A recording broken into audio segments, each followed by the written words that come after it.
We cover the Dodgers championship parade.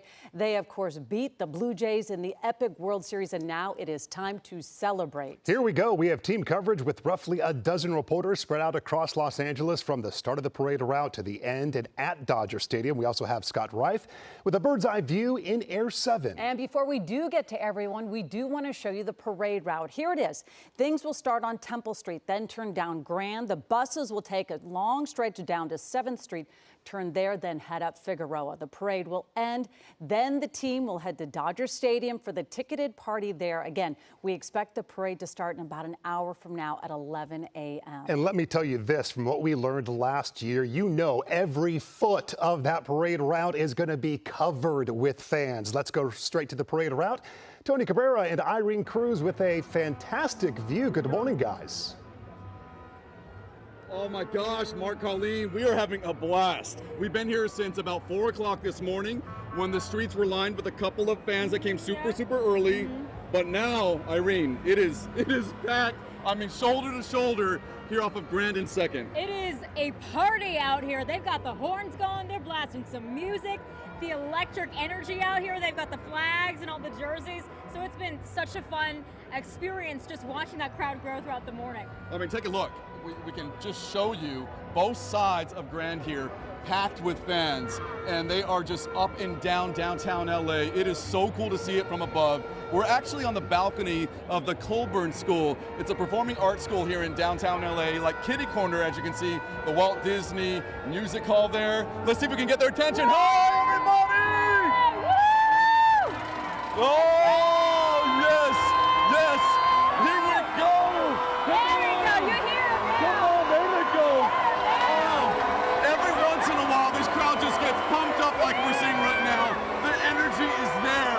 They just can't wait to see those buses, just like we saw last year, Irene, coming down Grand with the players on top of those double-decker buses waving to their fans. It is getting so loud out here. Wow, amazing, amazing. They're excited. And we've heard just so much about the sense of community, being shoulder to shoulder with fellow Angelinos, fellow Southern Californians, celebrating a win, and especially after the rough year we had. I mean, it's great to be able to do this. So we'll be out here with the best view of this parade throughout this time, and we'll send it back to you guys. Certainly unified our whole Southern California base and around the world. This has been a very exciting time. We're going to go to Leo Starworth. He was at the parade last year as well. Leo, of course, you're bringing it. You're right there. You're with all the diehard Dodger fans. Absolutely, my friend. And one of the things that I've been talking to these beautiful fans about is that this World Series, the Dodgers played with heart more than anything else. Okay. Hold on, everybody.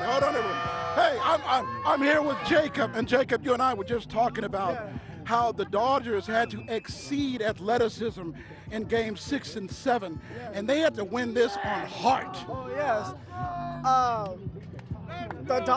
The way they won game 6 and 7, Yamamoto, he went off. Absolutely. He pulled through on game 6, on game 7. Muncy, Smith, Absolutely. Everybody pulled through. Rojas, Wasn't it beautiful? He pulled through, and Absolutely. everybody doubted him, and he went off that day. I fell in love with this team, watching them in game 6 and 7, watching them play with heart, watching our pitchers with arms of jello get out there and push through it and get it done anyway. How do you feel about your Dodgers? I'm more in love with them this year than ever. They are amazing. They came in clutch when people doubted. That's right. They came in to the very end and showed what LA's all about. And that's what it's all about right there. The Dodgers were on their knees. They were losing, and they willed themselves to victory. They were hungry for it, and they got it done. And that's why we love our Dodgers! Woo! Absolutely. Yeah, that's why we love our Dodgers. I'll Is it send it back possible to to you in have the studio. goosebumps for 3 straight hours? Just the fans and reliving these moments, right? And you don't I even know, have dude. one hero, that one fan talking about Miguel Rojas, but there were so many clutch players in that Game 7 and throughout the series. Leo, thank you for the energy. We will come back to you. We mentioned this long parade route in downtown Los Angeles. They are lining the course. Let's go to Annabelle Munoz. She is near the end of the parade route where those double-decker buses will eventually arrive. Annabelle. It is an incredible crowd out here, Mark. I was out in downtown Los Angeles last year, and at least from where I'm standing, it looks like there are more people out here this year than there were last. You can see the crowd just behind us here at Figueroa and 7th, a sea of blue. There's people from all over Southern California. We met someone who drove out at 4 a.m. from San Diego. There's children right in front of me who are waiting patiently on their iPads. I get the sense a lot of kids got a pass and did not go to school today so they could be here to celebrate this World Series Dodgers parade, second one in a row. And coming up, we'll talk to some of these fans who are telling us what it was like to watch these 7 games, the 18 innings, the back and forth, a lot of anxiety, but ultimately a lot of celebration here in downtown Los Angeles and across Southern California. So we'll have more of that coming up. Reporting live here in downtown Los Angeles, Annabelle Munoz. Annabelle, thank you. You know, Leo said it, one of the fans said it.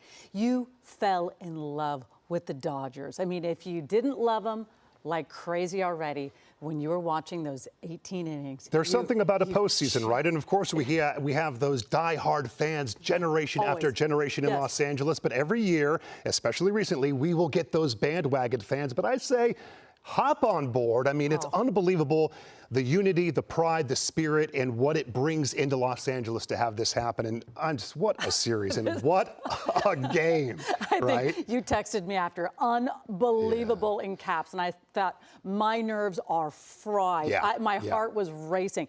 You know, a lot of people, they got online, they bought those tickets to that Dodger party. Josh Haskell, you're live, it's sold out. We know you're with fans. Everyone's starting to stream in. This is where the party's gonna be today. That's right. Some of these fans, they have tickets. Many of them do not. They just want to come out here, party, be with each other. The energy is electric, and there's just a lot of talk, Mark and Colleen, about that Dodgers dynasty. 3 World Series in the last 6 years. Let's talk to some of our friends. Victor, we were chatting earlier. Can you believe that we're here, that happened on Saturday night? I can't believe it. It's like a dream. It's like a dream. And now that you're here, were you here last year back to back? You were talking to me about that dynasty. I wasn't here last year. I was at work, and this year I just couldn't miss it. You couldn't miss it. Are you going in for the event, or you're just here to stand outside the stadium? Just stand outside here at the stadium. That's correct. I love it. Let's talk to our friends Umberto and Alondra here. Umberto, were you here last year? Are you going to the event? I'm staying out here. I was at the parade last year, but I'm waiting for them to leave the stadium today. It's a pretty awesome sight when they come on those buses down Vince Scully Way heading to the parade. Have you recovered from that game Saturday night, 11 innings? I know I have not. No, it's a crazy game, but we got it done. He keeps watching the videos over and over again, and he won't stop, so. You know who else keeps watching it? Every person here. Is it real? I mean, we all woke up Sunday being like, oh my God. Yeah. One more, our family out here. We got Victor, Lithium, and Nirvana. Victor, you're out here with your kids. Tell us how you're feeling this morning. Oh, I'm feeling great. I can't wait to see the players. Last year we couldn't make it, but you know, I made a promise that I'm gonna bring my kids this year for sure. You guys excited? Yes! Awesome. Go Dodgers. We'll send it back to you. All right, Josh Haskell right there outside of Dodger Stadium. And in this era, of course, of social media, all of the videos from Game 7 that are being posted and reposted, you watch them, as mentioned, again and again. You know how it's going to end, but it doesn't get old. Absolutely. Josh, thank you. A live view there from Dodger Stadium. You are watching our special Dodgers World Series Championship Parade. We'll be right back.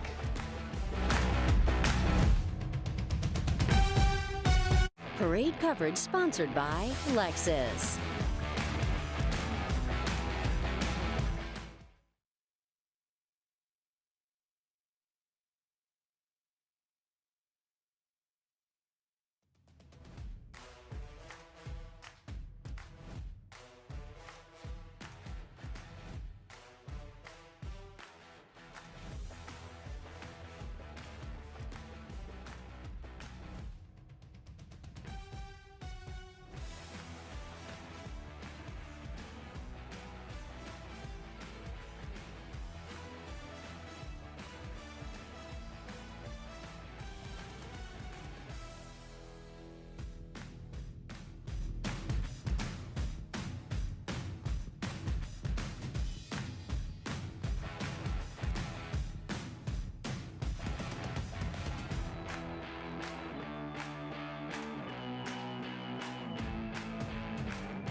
Welcome back to our special coverage of our celebration of the Los Angeles Dodgers back-to-back world champions. You know, we have reporters all over the parade route. We also have Mark Brown and Michelle Fisher. They're inside Dodger Stadium area. Mark, I was almost wanted to see that blazer because that blazer brings a lot of luck, your LA Dodgers blazer.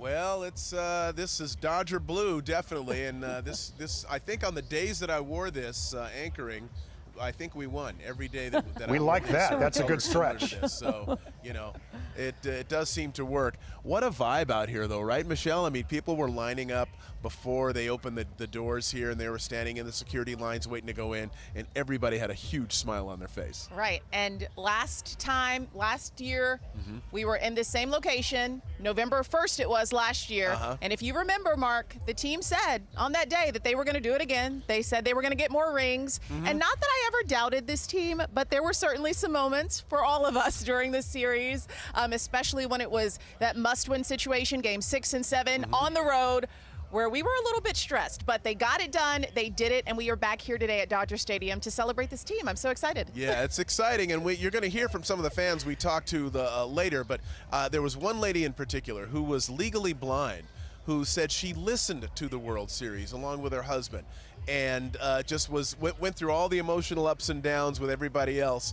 And finally, when they won it, she just got up and did a whole dance. Everybody out here has a story to tell about their favorite Dodgers, about their favorite plays, about the favorite things that happened both during this series and beyond. And what impressed me was how multi-generational it was. You had people here who were in their 60s, maybe 70s and older, who've been Dodger fans their entire lives. You've got fathers and sons, mothers and sons who came out here. My son is here. He's skipping school. He's not sick. He's here with me today. He's a big Dodger fan, so everybody's out here just having a great time. We'll send it back to you. And Mark, then before you go, on that note, love getting that insight about your son there, and so many kids probably in a similar situation. But as a fan, that Game 7 moment, 11th inning, your reaction to the fact that they did pull this off, and here we are back to back. I will tell you this, that when the Dodgers were down, heading in the 9th inning, something told me that it wasn't over, and I don't have that feeling very often. Well, you can tell, and you get the feeling that the game's over and it's done. I was nervous, but I wasn't down. And then Miguel Rojas hit the home run to tie the game, and then of course in the 11th, was it Will Smith with the go-ahead run? And something told me that it was going to happen, and I knew it. And I still got up and did the dance, though. That's for sure. Yeah, it was thrilling. And someone said in our post-game coverage after Game 7, they said great teams find ways to win. And I think that sums it up what the Dodgers were able to do for Game 7. So we're here today to celebrate. Yeah, my blood pressure was up, though, I'll tell you that. Everyone's was. And much across Southern California, so many fans. Mark and Michelle, thank you. Much more to come from your location there outside Dodger Stadium. And we got much more coverage here of our World Series Champions Parade coming up right after this.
All right, welcome back. We're almost 45 minutes away from the Dodgers celebrations, back-to-back World Series champions. The parade is taking place. Our special coverage continues.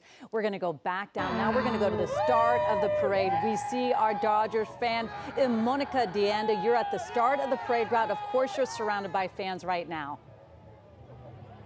Yeah, the Dodger fans here are fired up. You can see the sea of blue all around me. These kids, they are so happy to be here. Who's your favorite player? I would say Yoshinobu Yamamoto because he shut it down for us. Yes, he shut it down for us. He said we love it. We love all the kids. Who are you most excited to see? Freddie Freeman and Otani. There we go. The kids are loving it. They're so excited. And we have all of these fans out here out early. Yeah, they're loving it. All right, how are we feeling? How are we feeling today? Awesome, amazing. This is wonderful for us, for everybody, for the city. Let's go Dodgers. Let's go Dodgers. We love it. Let's keep on moving right here. Let's talk to you, ma'am. Okay, so yeah, talk to us. Tell us, how does it feel to be here with all these Dodger fans? It was amazing to be with all my people, all the Dodger fans. Thank you to the Dodgers. Let's do it again next year. Let's go. We love it. We love it. Well, we're going to be bringing you more of these fans out here, thousands of them all morning long. So stick with Eyewitness News. For now, I'll throw it back to you guys in the studio. Love the energy and love that little boy. He got it right. You know, Yamamoto, he got it done. Just a day after Game 6, pitching 6 innings, and they bring him back in. Just incredible. He is your World Series MVP. Monica, thank you. Much more coverage to come, including 2 guys who were at Game 6 and 7, Ron Fukuzaki and Kurt Sandoval. We'll hear from them as well, live at Dodger Stadium. We'll be right back.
You are watching our Dodgers World Series Champions Parade special coverage right here on ABC 7. Mark Cotorobles alongside Colleen Sullivan and all of our reporters across the route, including Tony Cabrera, Irene Cruz. What a view right there in downtown Los Angeles, surrounded by tens of thousands of Dodger faithful. we are so lucky to have this view where we're at on this balcony at the Colburn School. It is incredible. We can just feel the energy that is just oozing from all the Dodger fans. We're having like a deja vu because this happened last year, and we're here again, and it feels so great. We're going to watch them roll down here Grand Avenue in just a few minutes. It's going to be awesome to see. I know the crowd is just going to go wild when they see their favorite players roll on down. But in the meantime, we are on this balcony. This is a part of the Colburn School. It is in downtown Los Angeles. It's a music school, and of course, a music and dance school. We have to have performances here, right? Yeah. So behind us, we have some of the dancers from the school. You guys are awesome. And as they give us a beautiful performance above the crowd, we're going to be talking here with the school president. Hi, can you introduce yourself one more time for us? I'm Sal Cardan. I'm with the Colburn School. And is there any better place to be than downtown LA right now? I mean, this is the greatest place in the world, celebrating our Dodgers. Let's get out of the way so that we can see kind of what they're. Come on this side. Okay. So there they go. So these are dancers from our dance academy, choreographed by our artistic director, Janie Taylor, and they're here to celebrate the Dodgers with us. So. They're helping keep the energy up in a different kind of way. Yeah, and the Colburn School last year, kind of an impromptu thing when the parade happened last year, and you had some performance. Was it Take Me Out to the Ball Game? Yeah, we had a lot going on last year on this balcony, and there's more to come. We've got some of our percussionists are coming out, our brass, just to celebrate the Dodgers. Great day for downtown. So many memories that are being made here, just like we did last year. You know, how excited are you to look across where your school is, looking down onto the crowd again? You know, it's such an amazing part of LA here. We've got the Broad, we've got Disney Hall, we've got the Music Center, Mocha. It's an amazing city, and to see this many people downtown, it's just a thrill for us. It well, truly thank you for letting us use your balcony. I know. We are Thank so you for hosting spoiled. us.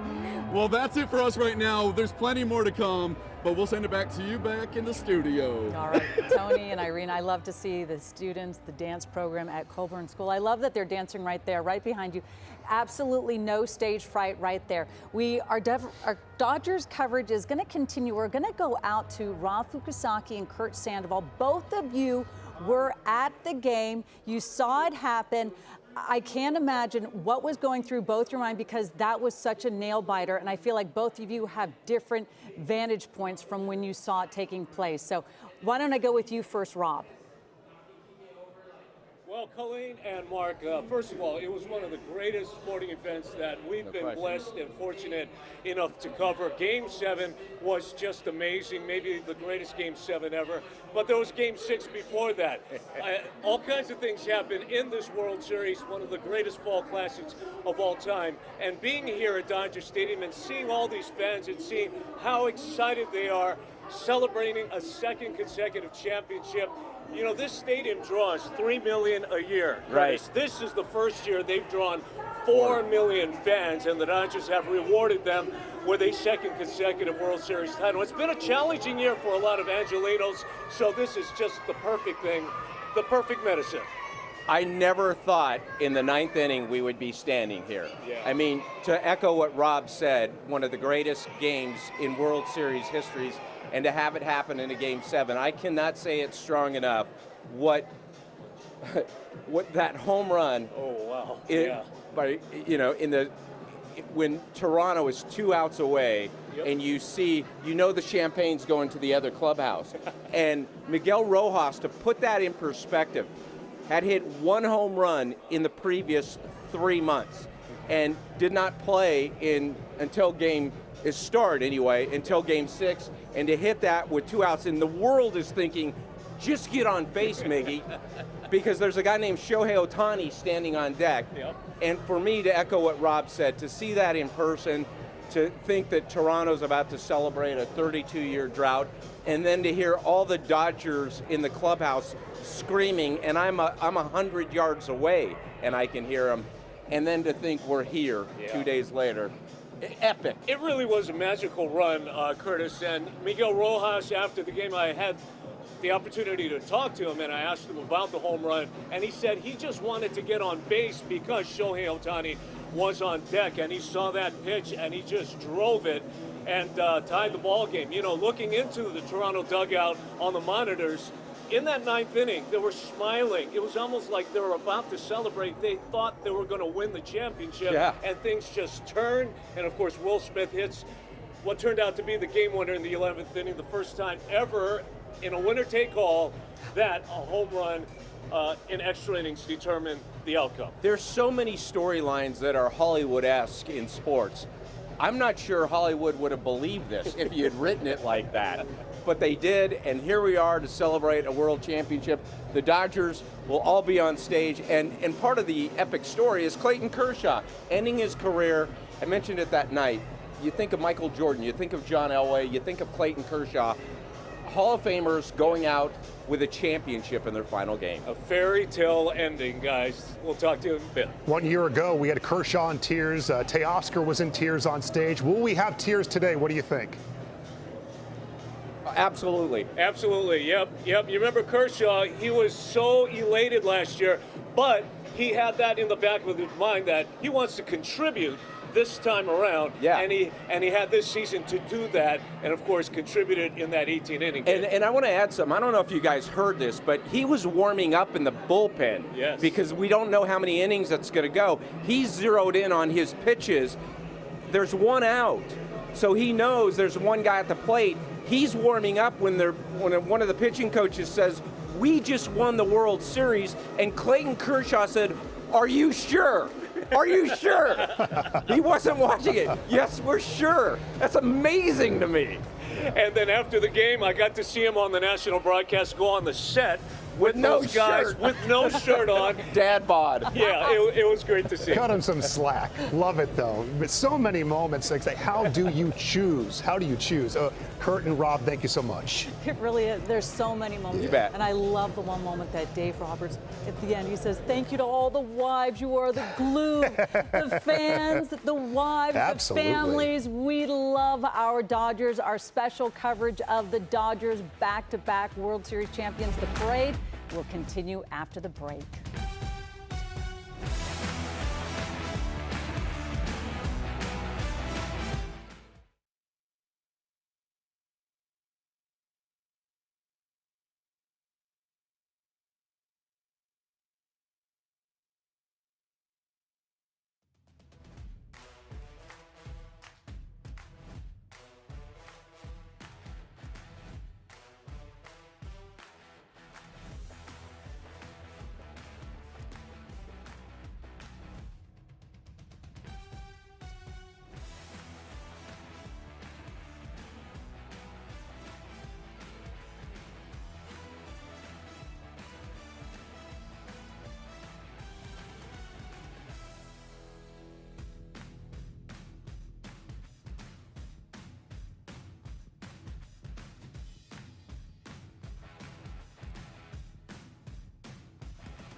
And welcome back. There is a sea of blue that has descended on the City of Angels. You're looking live here downtown Los Angeles. There they are, those fans lining this parade route, getting ready to see your World Series champions, LA Dodgers. Mark Cotoropolis here with Colleen Sullivan. Our coverage continues as we are about 30 minutes away from seeing those double-decker buses and your champions parading through downtown Los Angeles. Leo Stallworth, he is there along the parade route. And Leo, taking a note from your playbook, Miggy got jiggy with it on Saturday night. Absolutely.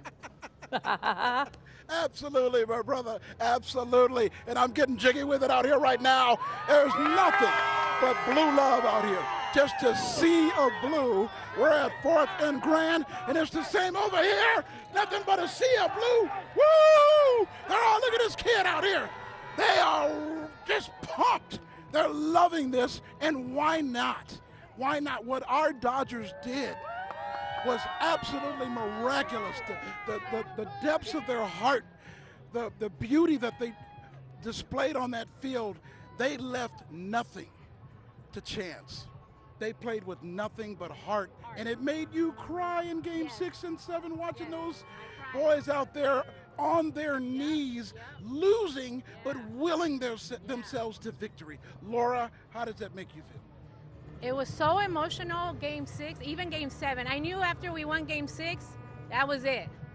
Our ticket was ready to be a dynasty again. LA has a dynasty because all the team, it wasn't just the stars. No. It wasn't just Shohei. It was a united front. It was Baez and Rojas, number 72, the year I was born. And yeah, the whole team rallied. Max, the guy, did it again. Will Smith. Absolutely. It was so emotional. And at the end, 1, 2 outs, and that's it. They left back it all on the back field, to right? back. Yeah, all heart, all heart. All heart. And that's what it's all about. And that's what's got these fans so pumped up, is seeing their Dodgers play with such heart. We love our Dodgers. I'll send it back to you in the studio. Good stuff. Woo! We absolutely love our Dodgers. Great stuff, Leo. Thank you so much for that live report. Don't go anywhere. Our coverage continues. You can see everyone still coming out to line the parade route. On the other side of the break, we're going to go to Jory Rand, who is also live at Dodger Stadium. Stay with us. We'll be right back.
All right, welcome back to our special edition of Eyewitness News as we cover the Dodgers World Series back-to-back champions. You saw the little dangerous stunt happening along there on the parade route.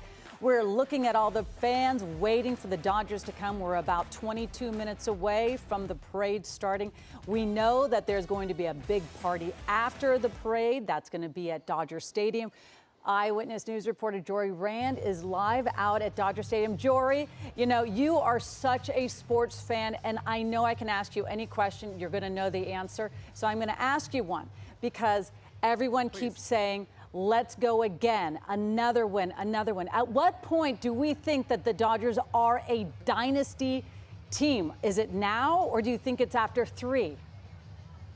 Well, you're talking about 3 in 6 years. They won in 2020, 2024, and 2025. So the argument could very easily be made that the Dodgers right now are a dynasty under Dave Roberts and some of the core of this team. They have done it 3 times this decade. And so you talk about a third in a row, then there's no question about it. Back to back to back would be a feat. But as we saw, it is not easy to win 1, let alone 2 in a row, let alone 3. When we left here Wednesday night after Game 5, we had to have a little group therapy session with the fans walking out of Dodger Stadium because things seemed so bleak. They come back and they win Game 6.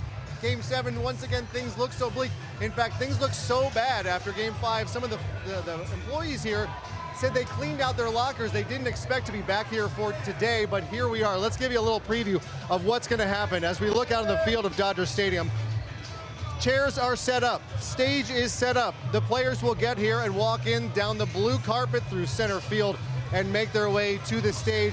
And there will be thousands of fans here ready. You talk about the party getting started here at Dodger Stadium. Well, the party has already begun. We've got a couple fans we like to speak to. We've got Matthew, and we've got Matthew, who is not in school today. Tell me about why you wanted to make the trip out here today. Oh man, it's history, brother. You know, I got my son right here, I got my brother, all the family, Dodgers, baby. So let me see, Matthew, coming to celebrate the Dodgers or going to school, which one's better? Going to the Dodger Stadium. I didn't have to wait for the answer to that one, we knew. How'd you get tickets for this? It sold out in what, like 30 minutes? Oh, Mookie Betts gave them to me. Mookie Betts? Yeah. Nah, we bought them. You lucked out. Yeah. Was there any question that you were coming here today? Oh no, dude, I'm coming here. I already told my boss a week in advance. I already knew we were gonna have this.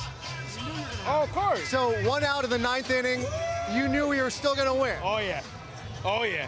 Hey, it was fun though, man. What was that Game 7 experience like? It was a roller coaster ride all night long. It was crazy, but I knew we still had it. I knew we had it. Okay, so I'll ask you the question that our anchor Colleen asked me. Are the Dodgers now a dynasty? Oh yeah. Tell me Why? Why are we a dynasty? Why? Supposedly the Dodgers ruined baseball. Yeah. We are the champions now. Back to back, baby. Let's go. We beat the best. We beat the best. They can't say anything now. Let's go. Dodgers, baby. All right. Let's go, Mattel. Well, the answer is clear here. This is a dynasty. Either way, we are partying here at Dodger Stadium. The party has begun. We'll send it back to you in the studio. The party is well underway. You are with the right crowd. You are with our people. Jory Rand live there at Dodger Stadium. What a party. And on the right-hand side of your screen, we got Shohei and Roki Sasaki. They are on the double-decker buses. They are ready to get this thing started and to celebrate with their fans. Pictures right there. And you always look at that face of Shohei Ohtani, just pure joy. All right, we're going to be right back as our Dodgers parade coverage continues.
All right, welcome back to our Dodgers Championship Parade special. You can see the fans, they are out. We're about 15 minutes away from the parade. We know the Dodgers, they're getting on those double-decker buses. You just see them right there, Anthony Bonda lighting up a cigar, celebratory right there. We're gonna see them rolling through.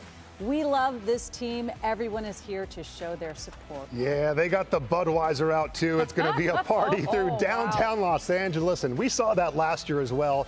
It's to be expected. These guys, they got it done. And hey, a lot of people are already talking about that possibility of a three-peat. So first things first, let's celebrate today. It could be one of the greatest World Series, honestly, of all time. 7 games, a roller coaster of emotions, an 18-inning game, and a championship for Los Angeles. Here are some of the highlights from that wild ride. The 1-2 pitch. Popped up, left side. Yamamoto goes the distance again. World Series mastery. Ohtani, center cut fastball, ball swung.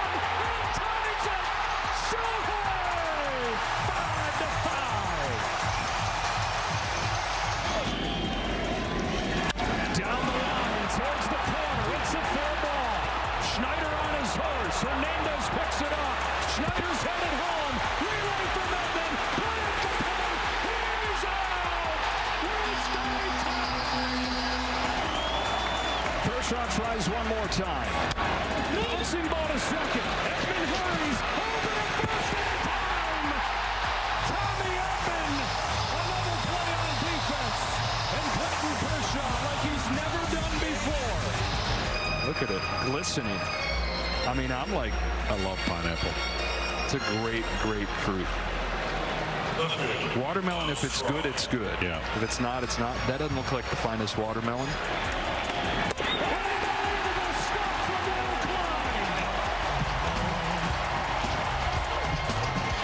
They'll talk about his name forever. It doesn't matter what he does the rest of his life. The name Will Klein is going to live on. 11:50 in Los Angeles. Freeman sends a fly ball to center field. Varsho's going back before the catch strikes me. Freeman has ended it.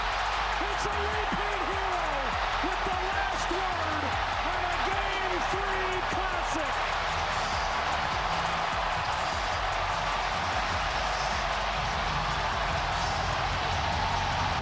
The 1-2 pitch. He struck him out.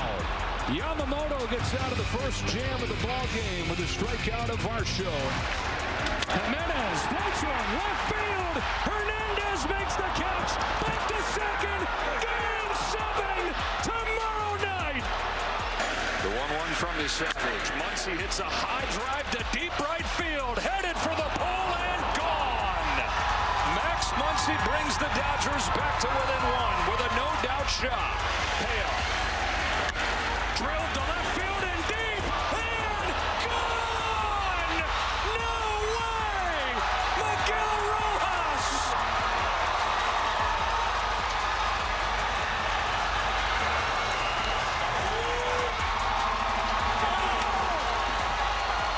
Dave Roberts played his gut.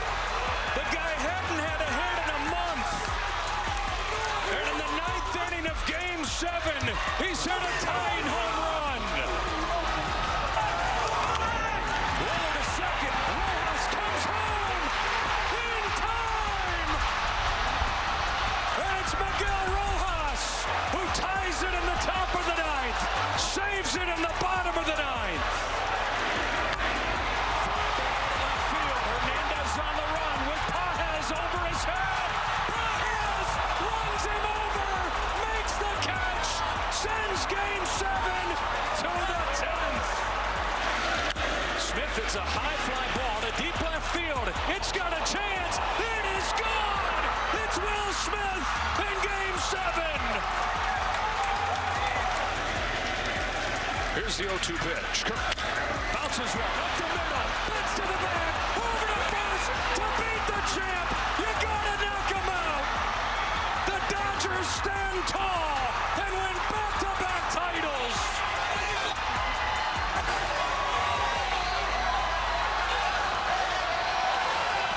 Mark, I still think of that text you sent me right after this. Unbelievable. And I sent it back to you. Unbelievable with the text zooming out saying unbelievable. Let's have a parade, right?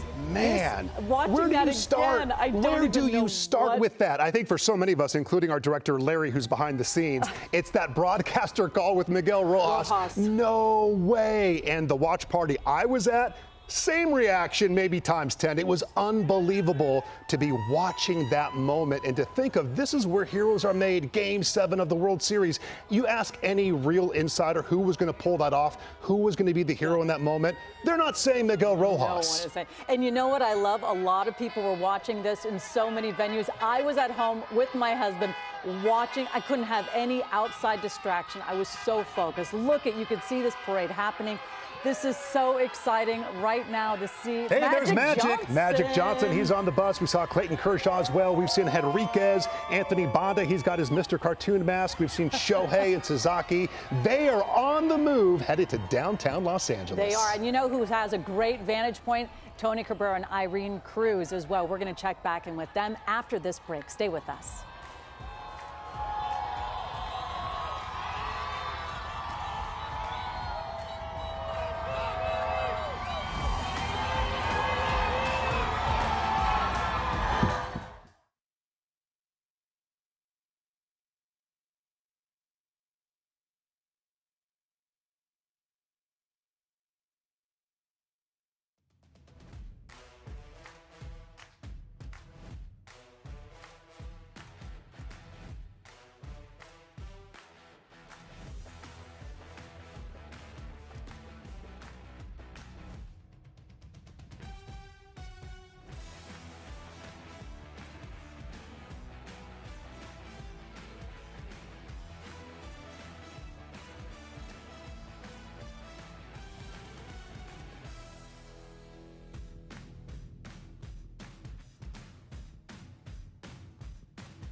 Welcome back. We are now just minutes away from the official start of our 2025 Dodgers World Series Champions Parade. Somewhat surreal that we are back, that they got it done. Big smiles there from Clayton Kershaw. He is leaving as another World Series champion. And high above Dodger Stadium, what a sight on this glorious November day. Our live coverage right now continues in downtown Los Angeles. That's where those buses are headed. Tony Cabrera and Irene Cruz, take it away. Oh my gosh, Mark Colleen, we are off of Grand and Second at the Colburn School on the balcony. We have such a great view of the street here. Can't wait for those buses full of the players to come on down here and for these fans to go crazy. And of course, we're here at the Colburn School, which is a music school, and they have been hyping up the crowd. They have a live performance for us. I love LA. Let's listen in.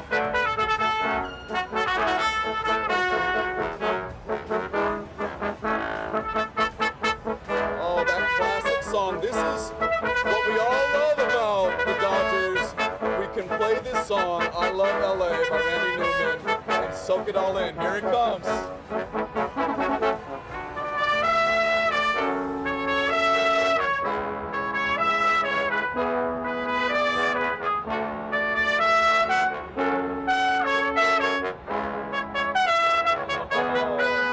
Now this is the brass group, and last year, if you remember, a video went viral when they played Take Me Out to the Ball Game, and everybody just went crazy over it. And that was an impromptu performance, and people just ate it all up. It was amazing to see. Kept the energy going before all the buses got here. Yeah, awesome, guys. Thank you so much. Again, that's the Colburn School right here in downtown LA. We'll have plenty more coming up. Tony, just about 20 seconds before we say goodbye to you, but I got to ask you, because you, along with our Leo Stallworth, my friend, you know it, you were an ultimate hype man throughout this World Series for our viewers. Your reaction, Game 7 Saturday night. Tell us, my friend, how were you feeling? Oh man, Game 7 was insane. I mean, when we realized, oh wait, we won, we're the World Series champs, and I bet you all these people out here felt the same way, right? Felt the same way. Woo! Love to see it. Love to absolutely see it. Tony Cabrera, Irene Cruz, live there in downtown Los Angeles, and we saw that moment there on the right side of your screen with Clayton Kershaw and his kids. It brings it back to the family and the unity and just the absolute fandom that this creates for all of Los Angeles. Just so cool. One is going to be thanking Kershaw for everything he's done. He really is the heart of the team. Our World Series Champions Parade coverage continues minutes away. Downtown Los Angeles. We'll be right back.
Hello, everybody. Welcome back to our exclusive coverage. Well, I guess it's not exclusive, but it's the best coverage of the Dodger celebration and parade in downtown Los Angeles. I'm Mark Brown. I'm Michelle Fisher. So excited to be here this morning as we celebrate the back-to-back World Series champions, your Los Angeles Dodgers. And as you have been able to see, the buses have left Dodger Stadium. They were right here under the left field area here. They left out of here about 10-15 minutes ago. They're loaded up and they're heading out now along the parade route where last year when they won the World Series, about a year and a day ago, right? There are about 250,000 people along the route. We will see how many of those folks are back for the repeat. I would imagine quite a few of them. I know one who was there last time was Leo Stallworth, and he joins us now today. Leo, where are you and how's it look? I'm at Grand and Fourth, and someone mentioned unity just a short while ago, and I've got to tell you, I am absolutely in awe. When I look at this blue wave out here, I don't see Democrats, I don't see Republicans, I don't see black, I don't see white. I just see blue. A sea of blue love out here, and it just makes you cherish LA, and only the Dodgers can do that. And I'm here with Gabby. Gabby, when you look at this blue wave, how does it make you feel? Well, emotional. I mean, LA shows out. That's right. Let's go. That's right. And I'm here with this brother, and he and I were talking just a few minutes ago about Game 6 and 7, and it reminded us of the Rocky movies. You remember when Rocky was down, beaten to a pulp, but he kept getting back up, and he demoralized Apollo Creed and eventually won. That's exactly what the Dodgers did against the Blue Jays. How did that make you feel, brother? This team wasn't going down without a fight, and that's what we did. We fought to the very end, and we won, and we're back-to-back world champions. World Series. We did it. Athleticism mattered, but heart mattered more, and that's what our Dodgers showed us. Nothing but heart, right, brother? Back-to-back, baby. Let's go. Come on. Absolutely. And we've got a sign over here. Flip it around. Look at that. Pressure makes diamonds. LA makes legends. That's what it's all about right there. LA makes legends. And even the fans, all of us, that's what we love about being here in LA. And that's why we're so excited to be out here right now. This man called in sick from work. Hey, Professor Davidson, Professor Kelly Jenkins, I'm so sorry. I have to be here. Back-to-back Dodgers. Next year, I'm going to be right here in the same spot when we 3-peat, baby. LA, baby. Come on. Give that guy an A. He deserves an A today for being here with his Dodgers and with his Dodger fans. It's all about the blue wave, baby. I'm going to send it back to you in the studio. Rocky! All right. Thank you, Leo. So many times during this series we heard about how loud it was at Rogers Center in Toronto, but I can guarantee you it's going to be louder and bolder and bigger down on that parade route today. Absolutely, and we have Monica de Anda, who is out there right now along the parade route talking to some very enthusiastic Dodger fans. Monica, how is it where you are? I gotta tell you, it's a party over here on Grand and Temple. Check out the crowd. They had the DJ going all morning long. These girls have been dancing it up, setting the tone, and then I have Joel on here. You have just been grooving all morning long. Why are you out here this morning? How are you feeling? I'm feeling good. We won back-to-back, and we just made history. Oh my, I don't know what to say, but it's a movie. Oh my, I don't know what to say right now, but Toronto Blues say that they're gonna beat us, and then we're gonna get swept. But guess what? Y'all got beat by Game 7. Y'all choke! Y'all choke! Y'all choke! I see you have Shohei there around your neck. Oh yeah, I got this from Downey locker room. Okay. Yeah, I got this from Downey locker room. Go check it out, y'all. I love it. And let's go move on over here. Okay, let's show all these fans over here. Who are you, sir? Come on, Batuba, baby, Batuba. What's up? Who are you most excited to Hani Yamamoto, everybody, fuck it. Alrighty, we love to see it. We are the Dodger fans. See a blue here. You can see them. They are fired up. All of these people are psyched, just so excited to be able to see their favorite Dodger players in a few minutes. So we'll continue to be out here and bring you the very latest. For now, live from downtown LA, Monica de Anda, ABC 7 Eyewitness News. Monica, thank you so much. You know, not everybody gets to make it out to a Dodgers game during the season, exactly. but, you know, this gives them an opportunity to see their favorite players up close and personal as those buses pass them, and you can hear the excitement from people down on the parade route because they're so excited for that moment to see some of their favorite players. And they get to celebrate along with them. The players are celebrating too. I mean, they got to, you know, to win the World Series when a lot of folks thought that they weren't going to, especially as we got to Game 6 and 7. That is an incredible task, to go on the road and win 2 games back-to-back to win the World Series. Hasn't been done before. Yeah. And to be able to do that in this way is absolutely stunning. And these players know what they've done, and they're as excited about this as the fans are, and the fans are going crazy. So as we have seen, the fans are really excited. Annabelle Munoz is out there along the parade route as well. Annabelle, can you show us where you are? And have the buses arrived yet? Not just yet. I'm near the end of the parade route at 7th and Figueroa. You mentioned excitement. I mean, it's just so difficult to find a word that really captures what so many people across Southern California are feeling right now. And when it comes to the Dodgers and it comes to the World Series, it's so much more than this World Series, right? It's a legacy. It's people's lifetimes. It's generations of folks waiting for that World Series after 1988. And I'm right now standing with Tyrone, who was telling me that he's been a Dodgers fan since he was a teenager growing up in Miami. Tell me about your connection with the Dodgers and what this moment means to you in light of all of that. Yeah, well, you know, my father, you know, he was a Dodger fan, right? And he used to take us to the Dodgers team and stuff. That's when they was saying, you know, hot dogs and stuff like that, you know, the real hot dogs. You know, and I think he kept some of the old clippings, you know, but I never know what my mother did with them because my father, he just kept clipping. Plus he had one of the balls. You know, I don't even know what's happened to him. When it's got to moving around, everything got misplaced. So, you know, I love the Dodgers, they always will. To me, win or lose, they still my team.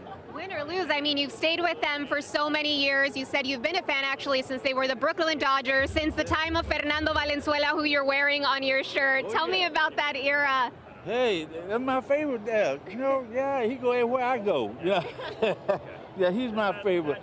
And it was bad when, you know, I think he was like pushing like up in his 80s or something like that. I don't know for sure, but he was a good pitcher. He was #1. Well, and a fun fact, Tyrone, I'm sure you remember last year the parade was held on Valenzuela's birthday. And here we are 1 year later, joined by fans like yourselves and everyone else around us. Here, this sea of blue in downtown Los Angeles. People are holding out their cell phones, just waiting for those double-decker buses to come by. We'll keep checking in with fans and we'll send it back to you guys for now. All right, Annabelle, thank you. And also to that point, Game 7 won Valenzuela's 65th birthday, so also just a magical Hollywood ending, as we've heard many, many times. And the players, of course, wearing his number on their shoulders in a patch to honor Fernando Valenzuela, one of the great Dodgers of all time. It's really an epic series. It's one of these things that's going to be talked about, written about, remembered for ever, likely. I mean, it's a really epic series and a series of epic games. It was just absolute. You try to think of your favorite moment, and there are so many. There are so many, and so much great athleticism by both teams, and so much great baseball played by both teams. It's really amazing. Yeah. We're going to get to Scott Reif now. He is live in Air 7. Last year, the crowds in downtown were somewhere around 250,000 was the estimate. Scott, what's it look like now? You know, Mark and Michelle, it's so hard to gauge, but we're going to show you, and you can sort of take an estimate here. I think this may be one of the biggest crowds I've seen. You know, the Lakers three-peat I thought was the biggest one I'd ever seen, but this right here is going down towards Grand, and we're going to move forward a little bit. One thing that amazed us, the freeways look great, except for the 101 South. They shut it down when they had the parade start and when the buses came by. Besides that, it's like a ghost town on the freeways in downtown LA, so everybody that's going to get here is here, or they, you know, worked from home and they didn't come into the downtown Los Angeles area. But take a look at that. That's Grand. That's the beginning of the route. There's the music center, and there are people on both sides. It's shoulder to shoulder, and that's about a mile, mile and a half of Grand headed southbound all the way down to 7th before you go over to Fig. So the turnout is phenomenal. It's one of the bigger turnouts we have had. It's absolutely fantastic. The weather is great. I also noticed, and I was quite surprised and amazed, the parking lot is almost completely full at Dodger Stadium. So I know that's sold out. I know you can't get a ticket to the rally afterwards, but the amount of people in downtown, it could rival the biggest crowd we have ever had. As far as numbers, you know, it's really hard to get into that and guess it exact, or, you know, pretty accurately, but certainly it's phenomenal. It's such a great sight to see, and boy, we're so fortunate to have such great sports teams, and obviously the Dodgers back-to-back. I mean, a phenomenal job that they have done. All right, Scott Reif in Air 7 with that aerial view for us. A lot of people probably said if they missed it last year, they weren't going to miss it again. Can you blame them? Absolutely not. And, you know, we'll be here back here next year, hopefully, when they go back to back for their three-peat. That hasn't been done since the Yankees in 2000. So we'd like to be second next on that list. It's a very elite list. We'll be back with more coverage of the Dodger Victory Parade and celebration right after this.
Welcome back to our live coverage of the 2025 Dodgers World Series Championship Parade. The moment so many have been waiting for. This parade officially underway now. We're going to get to Eyewitness News reporter Monica de Anda at the start of the parade route. I know it is loud and electric there right now, Monica.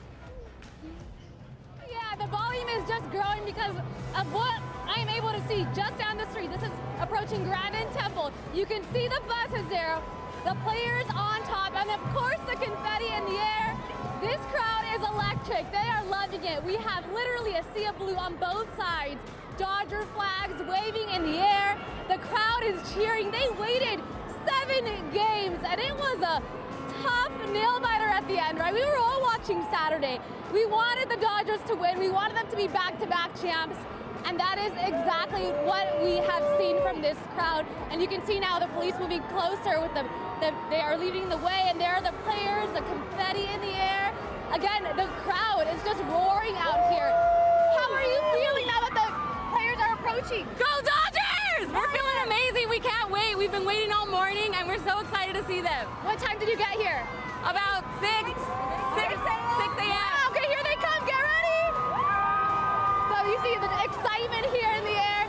A lot of posters for each one of the players. And here they come. This is a glorious moment, a glorious time for LA.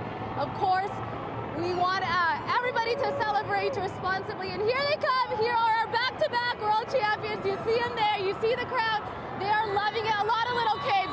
Oh, they told me this morning they want to see Yamamoto. They want to see Freeman, Max Muncy. A lot of these guys are really clutch in this World Series. So it is beautiful. Here come the buses. There they are, back-to-back world champions, and the confetti in the air. Oh my gosh. Oh, you know the crowd loves it. We had some people who drove all the way from San Diego. We talked to fans that flew in literally from Japan, and he just was so excited to see Shohei get a chance to wave at him. So you can hear it, right? The volume is growing. There we go. I'll let you guys listen.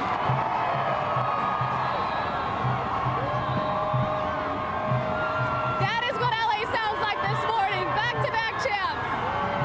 And there's the trophy. Woo! You got the confetti. You got the players thanking their fans. There's Dave Roberts, of course, on this bus. Can't see who See that some is. of the favorite players. Oh, that's there's Dave. Will Smith. There we go. So lots of confetti, lots of excitement. The families, of course, joining their players who they've supported this entire time. So it's a party down here. It truly, truly is. Confetti left and right. Let's see who else we can see here. Walk that way. Okay, hold on. Stay with us. Stay with us.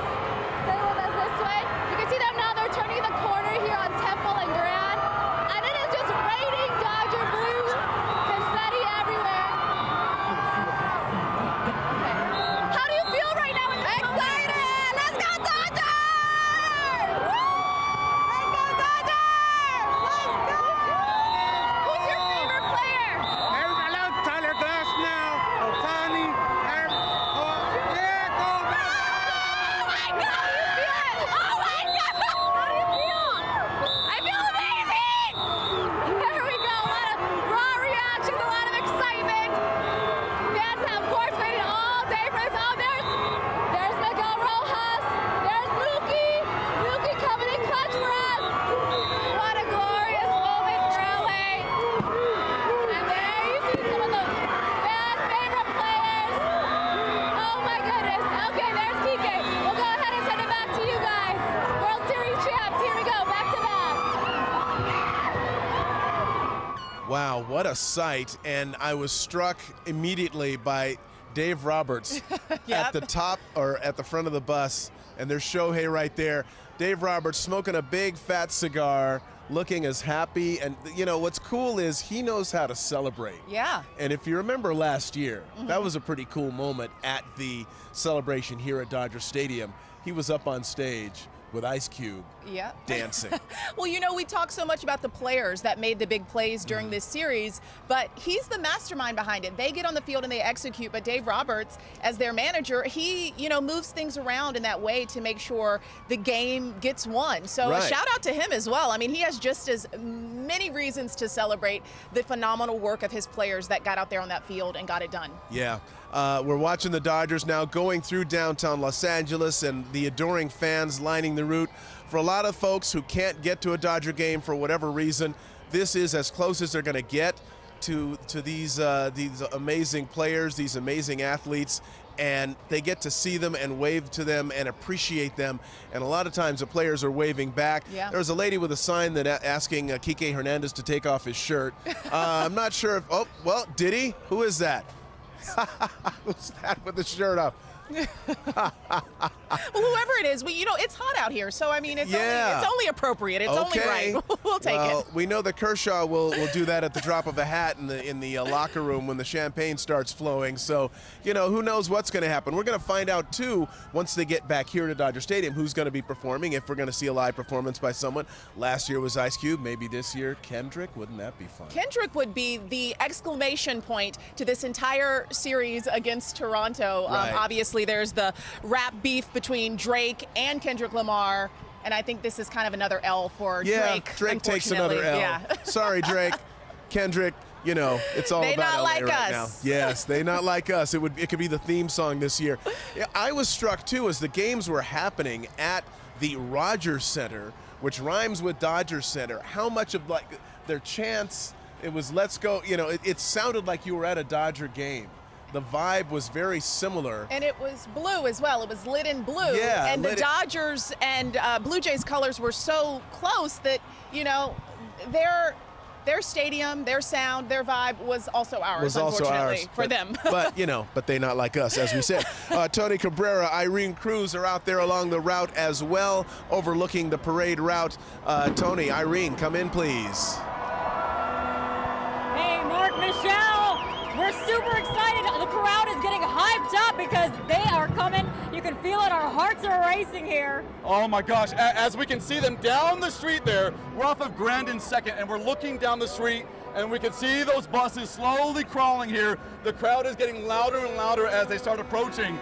Mark, earlier you mentioned that I think you said you brought your son along with you to work today for this special event. I brought 2 of my boys here. They are so excited. And Anthony, here we go. Tell me who you're looking forward to seeing. Miguel Rojas, Andy Baez, Shohei, Freddie, and Mookie. And Mookie. And Alonzo, who are you looking forward to seeing? Shohei, Mookie, and Freddie. Oh my gosh. And then as you looked out there, are you so excited? How do you feel right now? Good. Good? Excited. Oh my gosh, we are too. As we look down, Irene, they're coming. They are slowly crawling, but they're coming. They're coming our way. All the heads are twisted and craned towards that direction on Grand Avenue where the Dodgers are just slowly rolling down. And when I say slow, I mean slow, which is a great thing for all the fans who have an actual chance to really appreciate these players up close.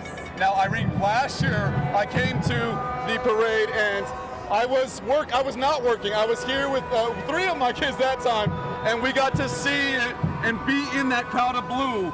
And I was with my kids, and it was just incredible to be in the crowd, surrounded shoulder by shoulder by all of these Dodger fans. And now, from this vantage point, up on this balcony at the school, the Colburn School, it is incredible. And we're looking down, the crowd is getting louder and louder as we look out into them.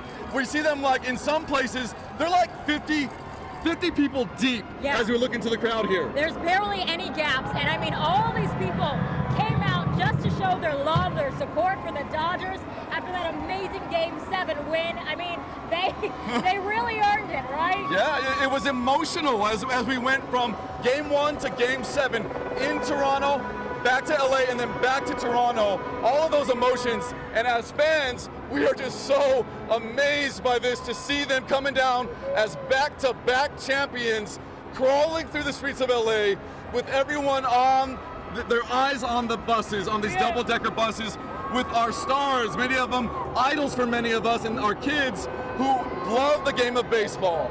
And you hear the roar of the crowd. People have their horns out that they have been blasting all morning because they really want to hype up the crowd, keep the energy high, and when those Dodgers roll on through, it's going to get really loud up in here, Tony. Oh my God, it already is. And so many of us, we look back with all these memories, core memories that we've made. Anthony, my boy here, what was your favorite part of watching the World Series? When Kike did the double play and Miguel Rojas and Will Smith hit a home run to make us win the World Series, and when Andy Baez caught the outfield ball and Kike fell. Oh yeah, there were so many cool plays that we got to see during this incredible emotional roller coaster of a series, Irene, and then to see them right here in their town, in LA. It makes a huge difference. Oh, here they come. Here they come. Here they come. Hear the crowd the motorcade ahead of them. The drums.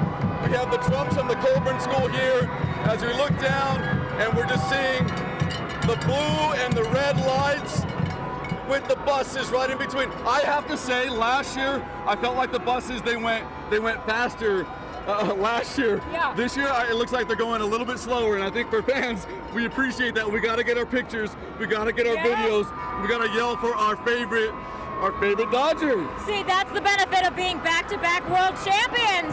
We learn how to do it better the next time around for the parade. And last year, I remember saying, this is a once-in-a-lifetime opportunity. I'm going to take my kids out of school so that they can experience it. That was last year. This year it happened again. Yeah, I know. And so it's like, all right, let's do it again. And maybe back-to-back is a once-in-a-lifetime thing, too, to keep returning. And I mean, all these people showed up.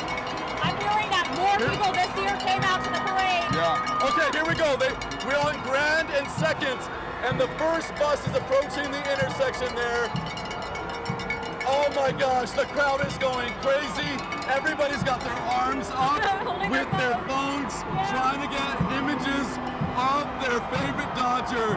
And we're looking to see who there is in the front here. Boys, do you see anybody? Do you see anybody yet? No. I see Dave Roberts. You see Dave Roberts? Dave Roberts. We gotta yell, and when you see Shohei, what are you gonna do? Scream.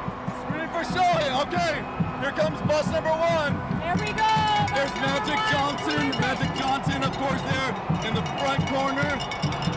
Oh man, look at the crowd. They are going nuts for these buses coming on through. Oh my gosh, soak it in. We are a part of history right here on the streets of downtown LA. The community coming together to celebrate our Dodgers. I see Magic. There's Magic. There it is. Okay. Who else? Who else do we see? Oh my gosh. Family, friends, the front office, the back office, a lot of the staff on there. Oh, and look at the streamers going off there. Okay, here we go. Look at they're holding the trophy. Who's that holding the trophy up there? There's Dave Roberts. Dave Roberts holding that trophy up. You see the trophy? Yeah. Oh my gosh, Irene, look at that. I mean, The beautiful commissioner's trophy as they are celebrating alongside tens of thousands of people out here who have come out to show their support. Oh, There it is. boys in blue, my goodness. I love the sign there. Back-to-back world champions. there they are. Look Oh at my that goodness. trophy. Gorgeous. What do you think, seeing that trophy? Good. Good? Oh, I love it. Okay, here comes another bus. Oh my gosh. Is that Glass now? Tyler Glass now. He's got his hands on the hood of that bus. And then we see Blake Snell on the left. Is that Shohei? Shohei's back there. Is that Shohei, you guys? Wow. Awesome cue. Oh my gosh. No, he's on. Okay, we haven't seen him yet. I see Tyler Glass now. Oh, Kike Hernandez. There he goes. 2 years in a row with that shirt off. He's got his shirt off once again. And there's Kershaw. Kershaw on the left. Again, a lot of people celebrating Kershaw as he retires this year. And there's Miggy. Is that Miggy right next to Kike? And there's Mookie Betts with the sunglasses. Shohei. Oh, running Freeway.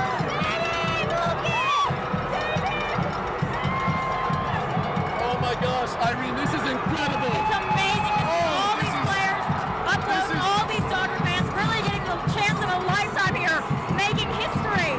We are so lucky. We're so blessed to be in this city to see them. Confetti. What'd you say? There's not 3 buses. Yeah, there's more than 3 buses.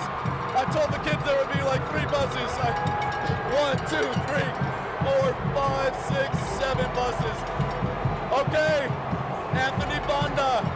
again. Anthony Banda once again. He's got his shirt off. He's showing off those tattoos. And there's Will Klein with the beard. He showed up during the series as a reliever. He impressed so many people. Oh man, the crowd here on Grand and Second is going crazy for this, Irene. The energy, absolutely electric. I mean, we have confetti. I've seen a number of people running back and forth with flags. They are eating it all up, loving all the Dodger energy. And this viewpoint, it's awesome being able to look down onto the buses. We have a better viewpoint there as they are coming on through with their families, their friends, their kids. Mark and Michelle, this is an amazing day for the city of LA. Wow. Well, I don't know who's more excited, Tony or his kids or the fans. I mean, everybody is really just amped up down there. I mean, it's great to see, and you mentioned this briefly earlier, Mark. It's not just the fans that get to see their favorite players, it's the players who get to see their fans in a different way than they get to see them at the stadium. Right. It's one thing when you're out on the field, I would imagine, I've never played a professional baseball game, but I would imagine when you're out on the field and you're seeing the people in the stands, sure, that feels good when they're rooting for you, right? But when you won the World Series back-to-back and you get to celebrate with your fans in this way, and you're right there alongside them, rolling through the heart of downtown Los Angeles, it has a certain special magic to it that is just irreplaceable. Absolutely. And when you see little kids like Tony's kids, my son has been watching the parade as well. He's out of school today. We're going to hear from him hopefully in a little bit. This is an excused absence. I just want to say that as well. Absolutely, absolutely. There was, out here outside the gift shop, as we were interviewing people before the place opened, I was going down the line talking to people, and then one guy in particular said, "Yeah, I can't be on TV because they don't know I'm here." So, people are skipping work, people are skipping school because it's history. I mean, you think about, how often in your life are you going to get a chance to see something like this, and it's rare, if ever, back to back. One championship by itself is a huge, huge accomplishment, but two in a row. Yeah. It's absolutely amazing. First time it's been done in 25 years. Just remarkable. Interestingly enough, as we were getting ready for our broadcast, there is an announcement here at the stadium that says, welcome to the home of the Dodgers. They're your World Series champions 8 times, and I'm sure they're working on it, but that announcement has to be updated because it's 9 now. So. Gotta update it. Gotta change the station area around here too, I'm sure, and I'm sure they're very, very happy to do it.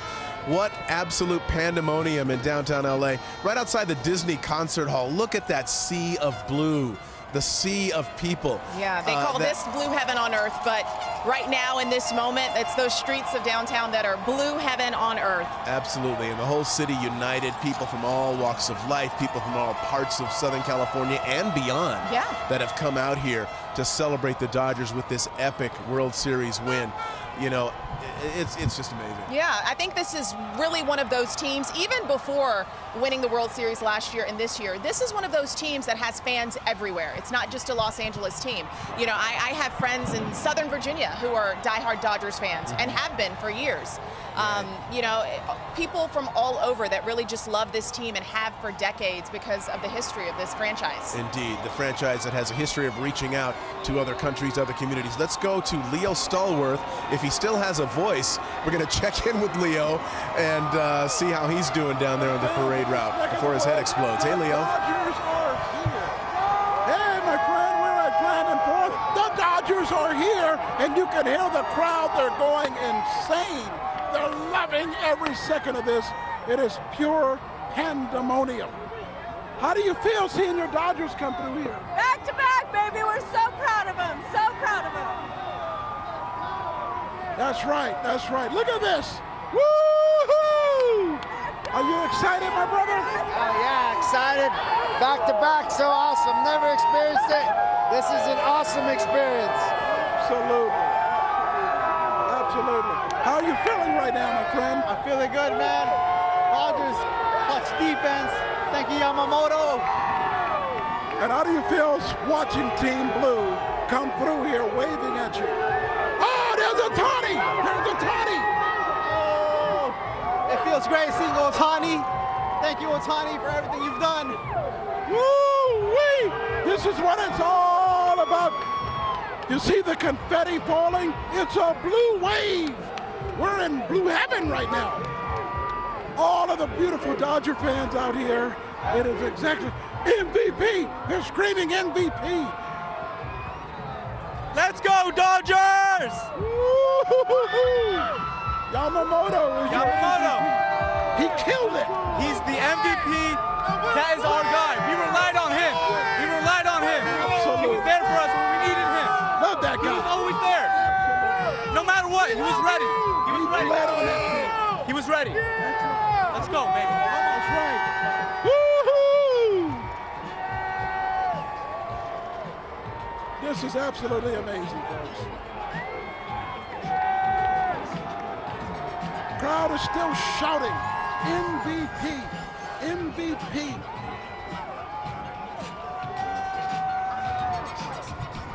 This is electric.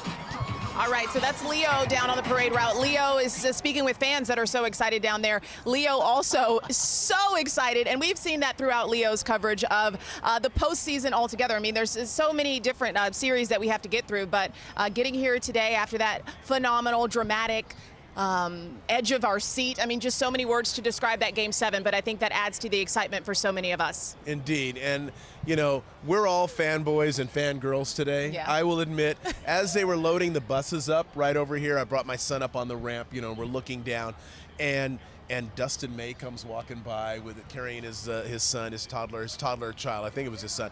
And we both were like, oh my God, that's Dustin May. And it just the feeling, I know what these folks are talking about. Look, there's Shohei. It is a vibe. It is a thing. And I can tell you too that the energy, folks here at the stadium, they're watching all of this on monitors. And you can feel the energy lifting and getting more and more heightened as we know that the parade is getting closer and closer to Dodger Stadium. When these players get out here and this place is at full capacity and all those fans are here, it's going to erupt, much like it did last year. You know, we have some experience with that now, thankfully, so we kind of know what to expect in terms of what the response is. There's Mookie. Oh my God, there's Mookie. See, I'm still fanboying. My son just went, oh my gosh. You know, everybody's doing it. The 6-7 salute that the guys were doing, that the kids are going crazy about, that has absolutely no meaning whatsoever except to make people laugh. And they're doing that from the buses. Gotta be. And it looks like some of the areas maybe where the buses have already passed by, the crowd is dispersing a bit there. And last year we did see people make it from the parade route and also come here to make it to the celebration at Dodger Stadium. So we would imagine, again, maybe some people are going to try to take in both the parade down on the route and then the celebration here at Dodger Stadium. Certainly, if you can do both, we recommend it. I know Mookie recommends it. Let's go to Scott Reif. He's in Air 7 up above. Scott. Mark and Michelle, the turnout is remarkable. I mean, it really is something. I think this is the largest crowd I've ever seen. Been fortunate enough to cover 4 of the Dodgers parades, 8 of the Lakers parades, and I never remember seeing as many people as we're seeing here. Now, this is the end of the parade route. A lot of folks are trying to follow along as the 8 buses continue south on Grand. I'm not sure if the LAPD is going to let them do that along the entire stretch. You know, they're a little concerned about how they're going to get all these people out of here once all of the buses come down to their final destination. But that's Grand. That's headed down towards 5th Street. Then at Figueroa, they're going to make another turn. We have a lot of law enforcement in the area, as you'd expect. There are LAPDs on a citywide tactical alert with this many people. They really need to be diligent, and there's no question they are doing that. But everything looks peaceful. Everything, I was going to say, looks calm, but it certainly doesn't look calm. It looks like everybody's having a great time. But as far as the turnout is concerned, it is phenomenal. It's a little hazy. I would have showed you Dodger Stadium, but the parking lot is absolutely full. So I'm not sure we've had any sports parade ever with this kind of turnout. It really is remarkable what we're seeing, and what a perfect day for it. All right, we love that so much, Scott. Thank you so much for your insight from Air 7. We also want to get back to Annabelle Munoz, who is down on the parade route toward the end of the parade, to get a viewpoint from what she is seeing there. Annabelle, can you hear me? I know it's loud there. Yeah, I can, and I'm actually with Jagger and Jet. We're going to do this live interview right now. They've been anxiously waiting for those double-decker buses. Jet, show me the sign that you brought out today. Turn it around for me. Let's turn it this way. It says, I skip school to be here. I was affected by the LA fire, LA Strong from the Palisades, and now they're here with us today, ready to celebrate the World Series with the Dodgers. How are you guys feeling today, and what was watching this World Series like? It was good. It was less like it was good. Game 6 was scary because I thought the Dodgers were going to lose. And it was just scary that. And then and it was just scary. Then right when they got the double play when Kike Hernandez caught it and threw it back to second. A lot of ups and downs. Jagger was telling me he stayed up quite late for that 18th inning, and you stayed up till which inning? 16. And you were telling me about your favorite players who've been a part of this team for a long time. In your case, your favorite player is Miguel Rojas, right? Yeah. Why do you like that Miguel Rojas so much? Because I like him because he really helped the Dodgers on Game 6, and then he also helped them on Game 7 with the home run to bring it into extra innings, and the play home was really good. Even though Will Smith almost sold because he lifted up the back of his feet.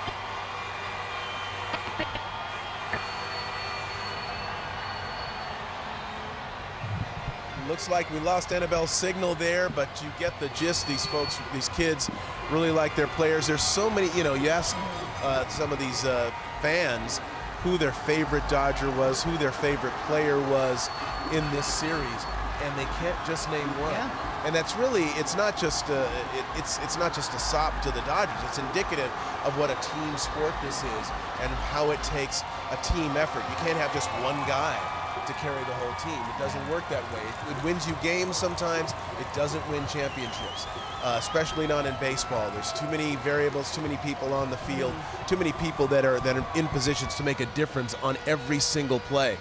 And so it's really indicative of how everybody on this team came together to bring this championship back to Los Angeles. Yeah, there were certain games where one player may have stood out, and there were other games where, other players stood out. Obviously, Game 7, we're talking about Miguel Rojas and Will Smith.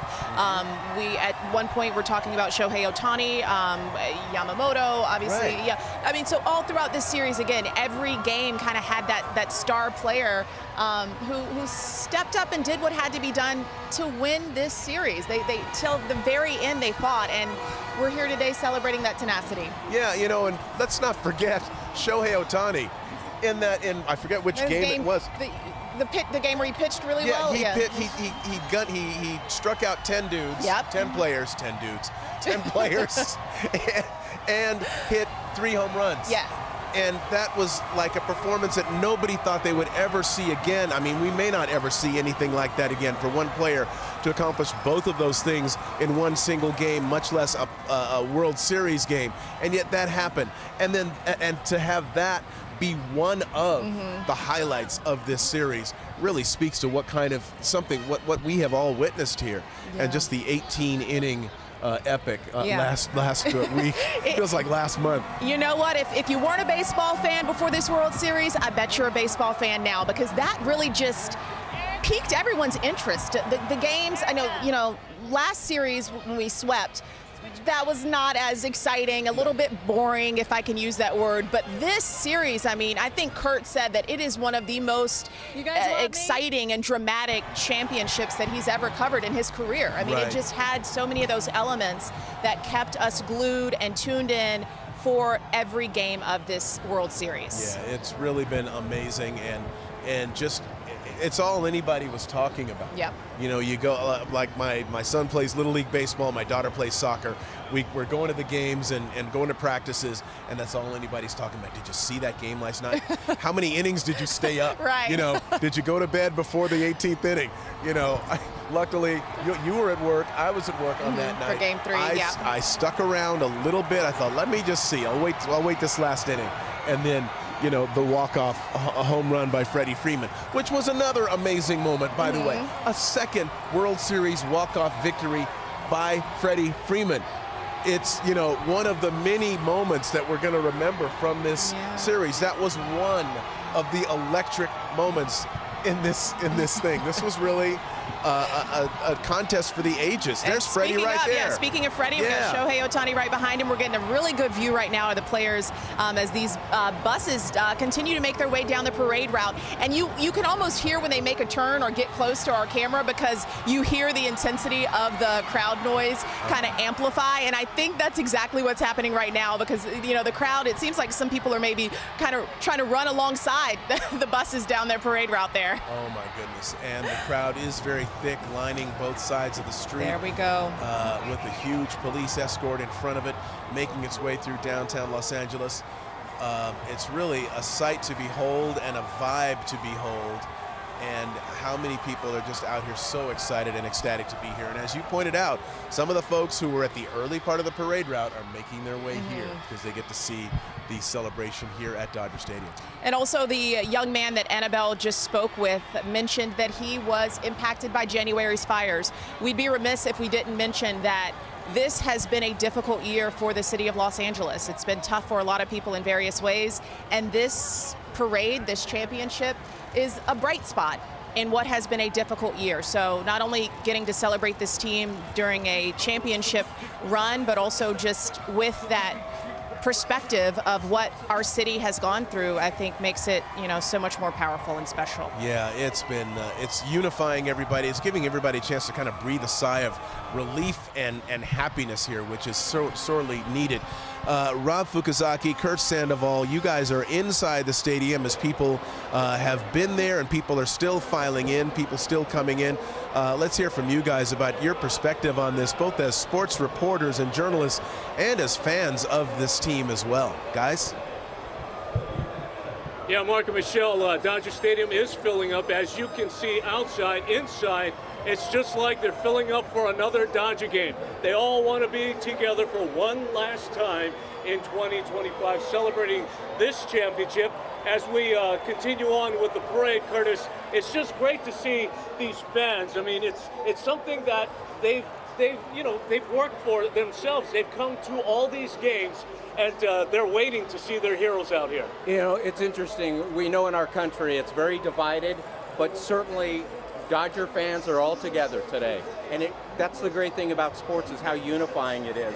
And I've seen, you know, I'm going to share with Rob, with the viewers, what every Japanese fan that's here has come up to Rob, being partially Japanese, and talked about Yamamoto. When you think about what Yamamoto did, getting 3 wins in a 7-game series, that hasn't been done since Randy Johnson in 2021. But really it speaks to me, his physical fitness. They say he's 5'10", I'm not buying it. I think he's 5'8". But that being said, he's a physical freak, and he just does so much yoga, he's so fit. It's not just the physical standpoint, it's the mindset. And you even had a fan talking about a unique Japanese tradition. Yeah, on Japanese Heritage Month here at Dodger Stadium, they give these robes away, and in the back of the robe, it's a daruma. It's a doll that there's 2 eyes, and then you paint 1 eye, and then you make a wish, or you set a goal.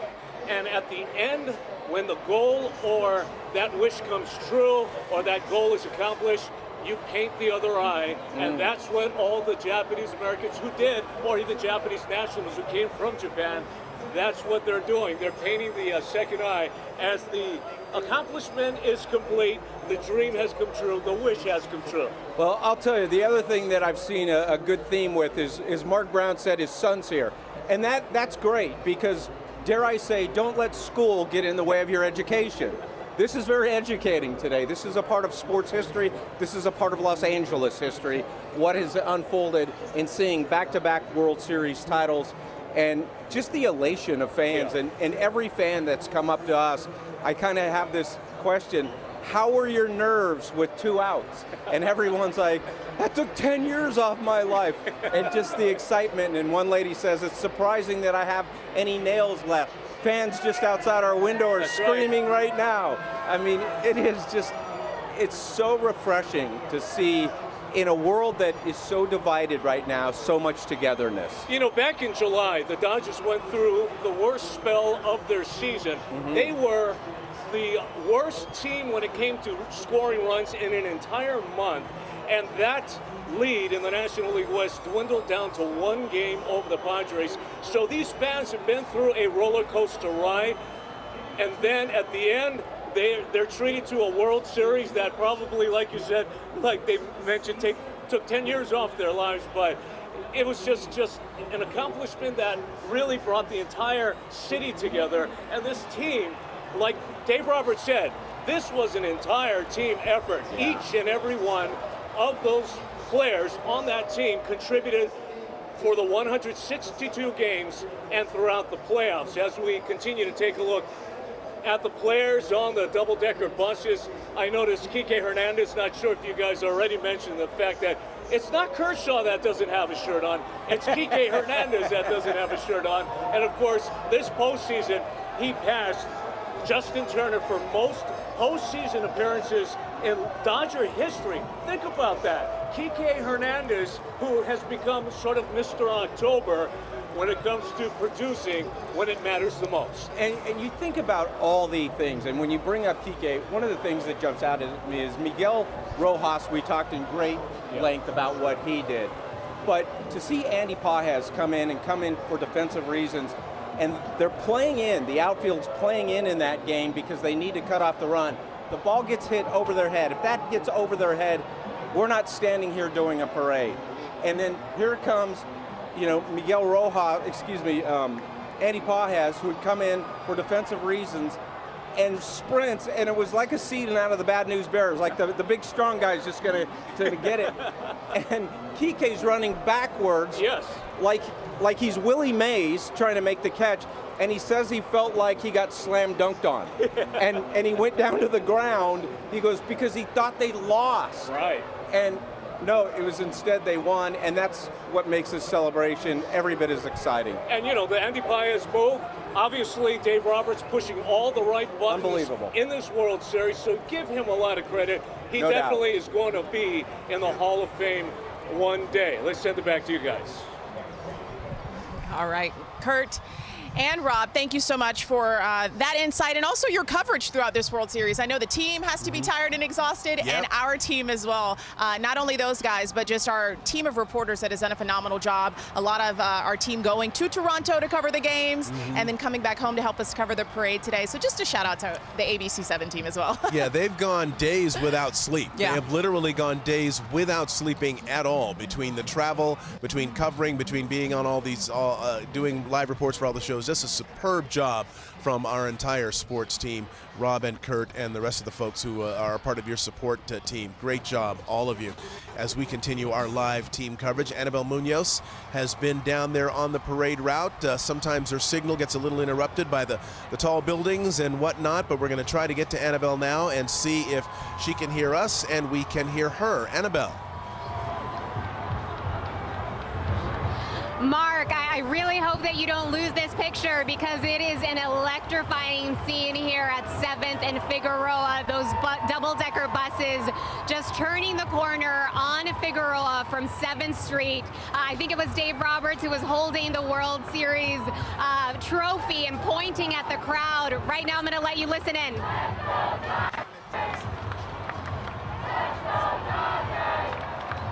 You see that blue confetti, blue and white confetti all across this intersection, and the crowd is chanting, "Let's go Dodgers."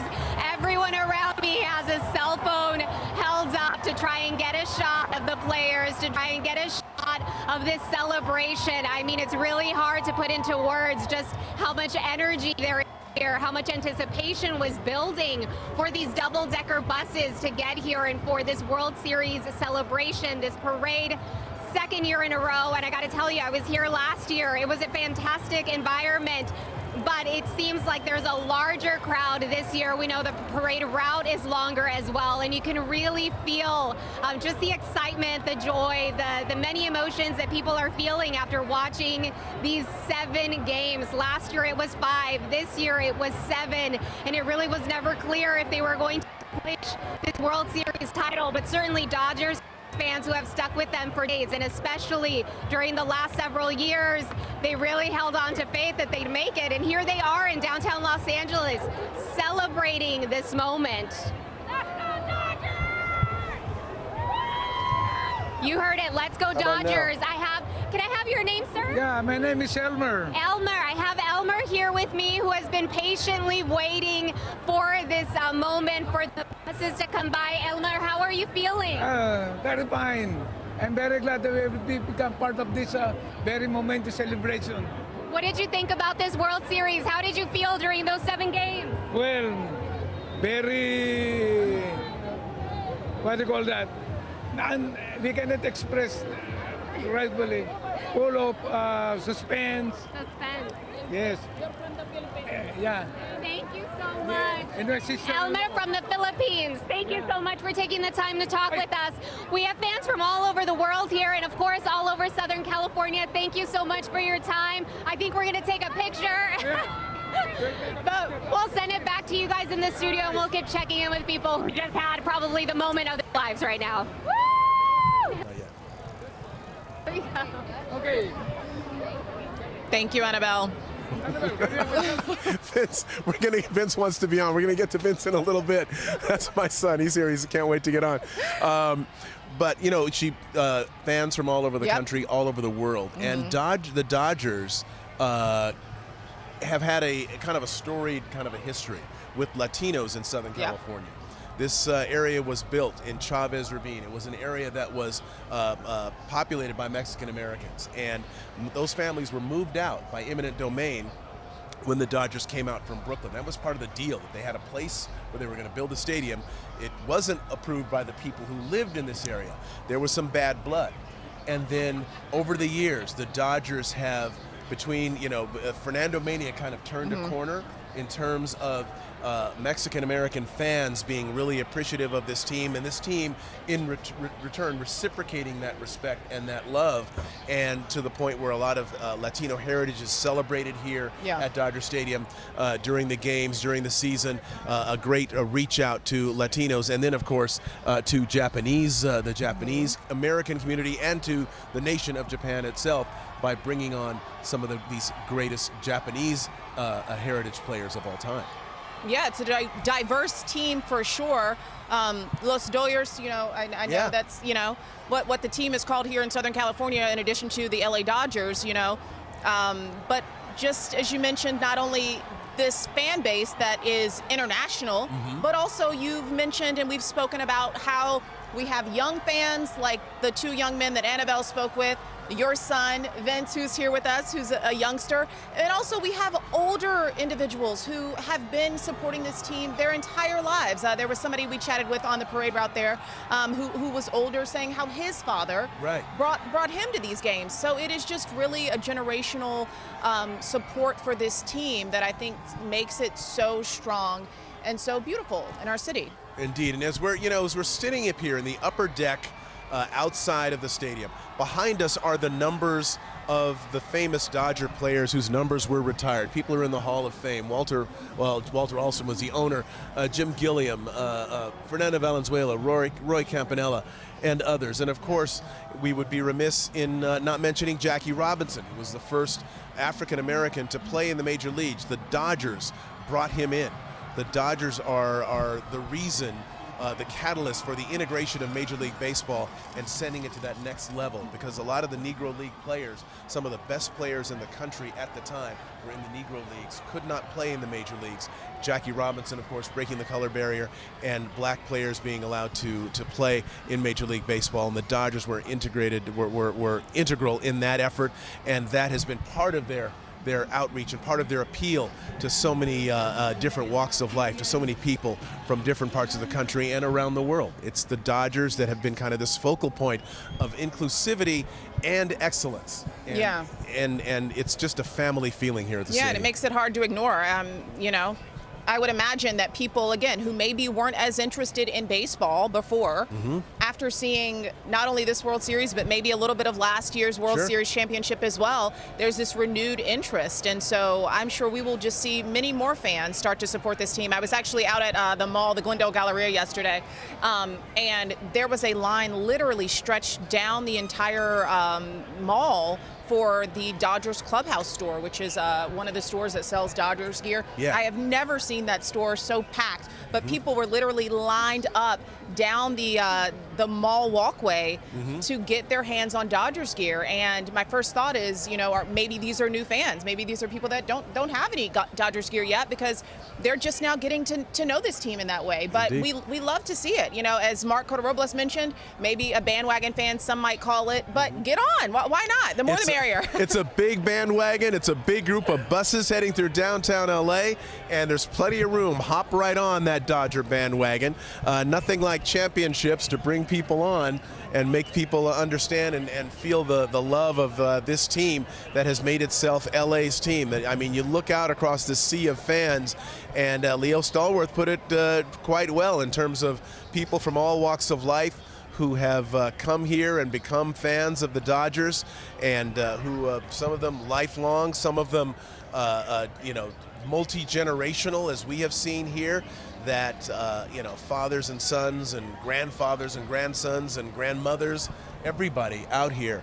And the roar has gone up. There's a roar going up inside the stadium. They're getting close.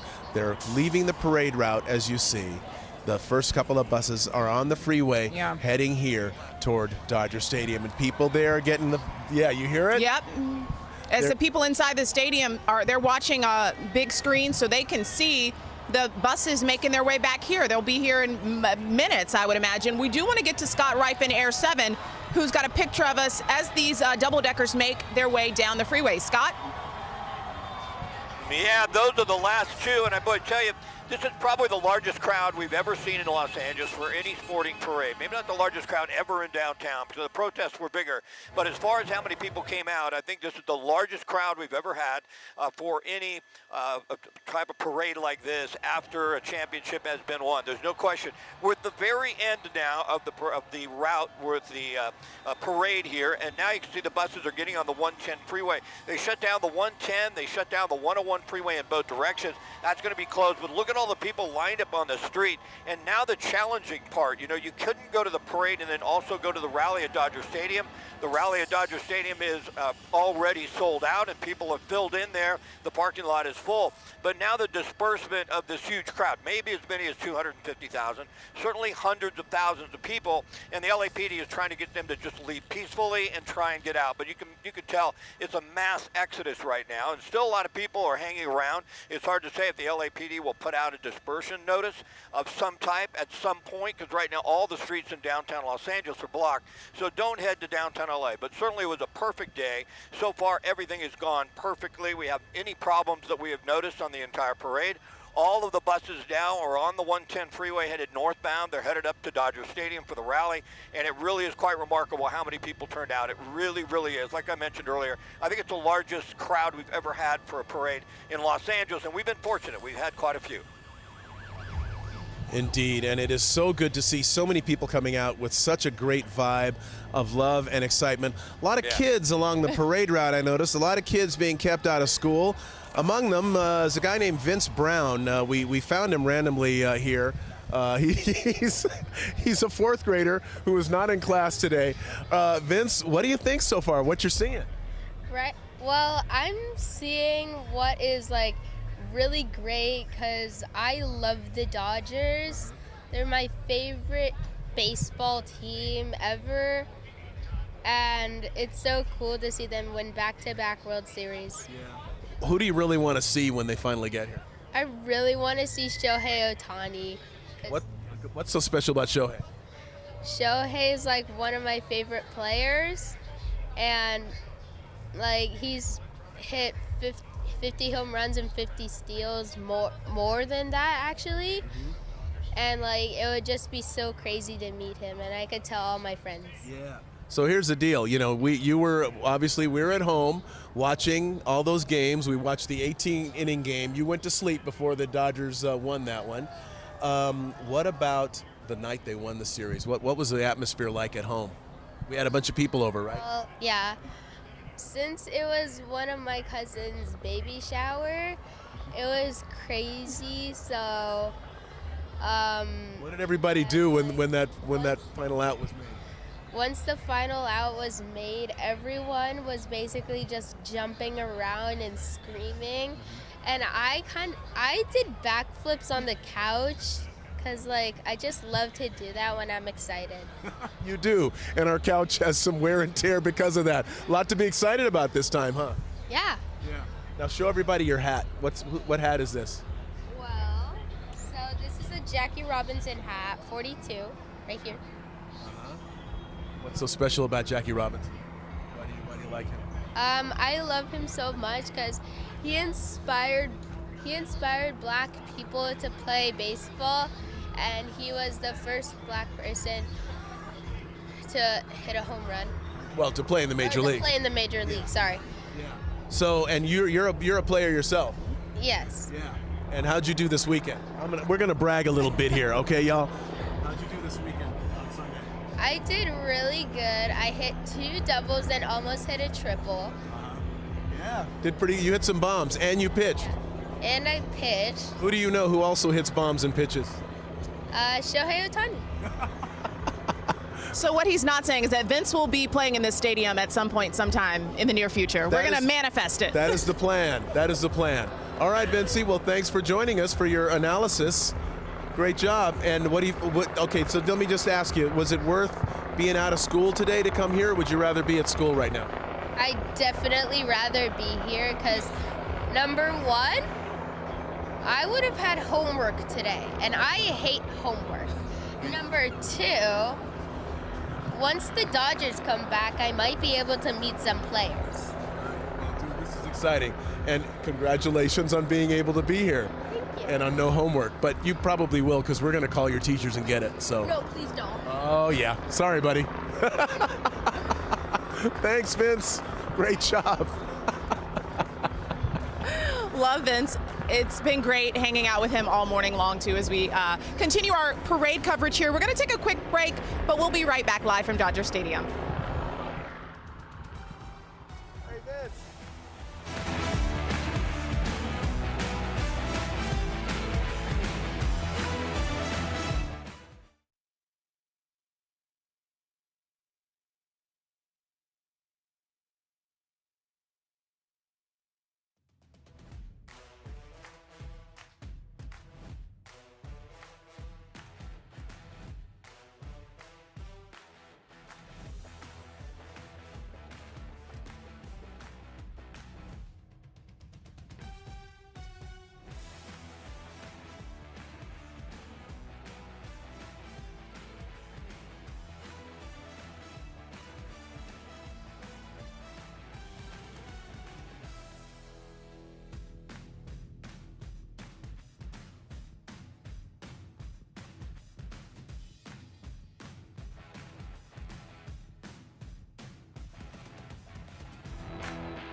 Back to our live coverage of the 2025 World Series Championship Parade. Let's go ahead and get to our Josh Haskell, who is live just outside Dodger Stadium as the buses with the players makes its way back here.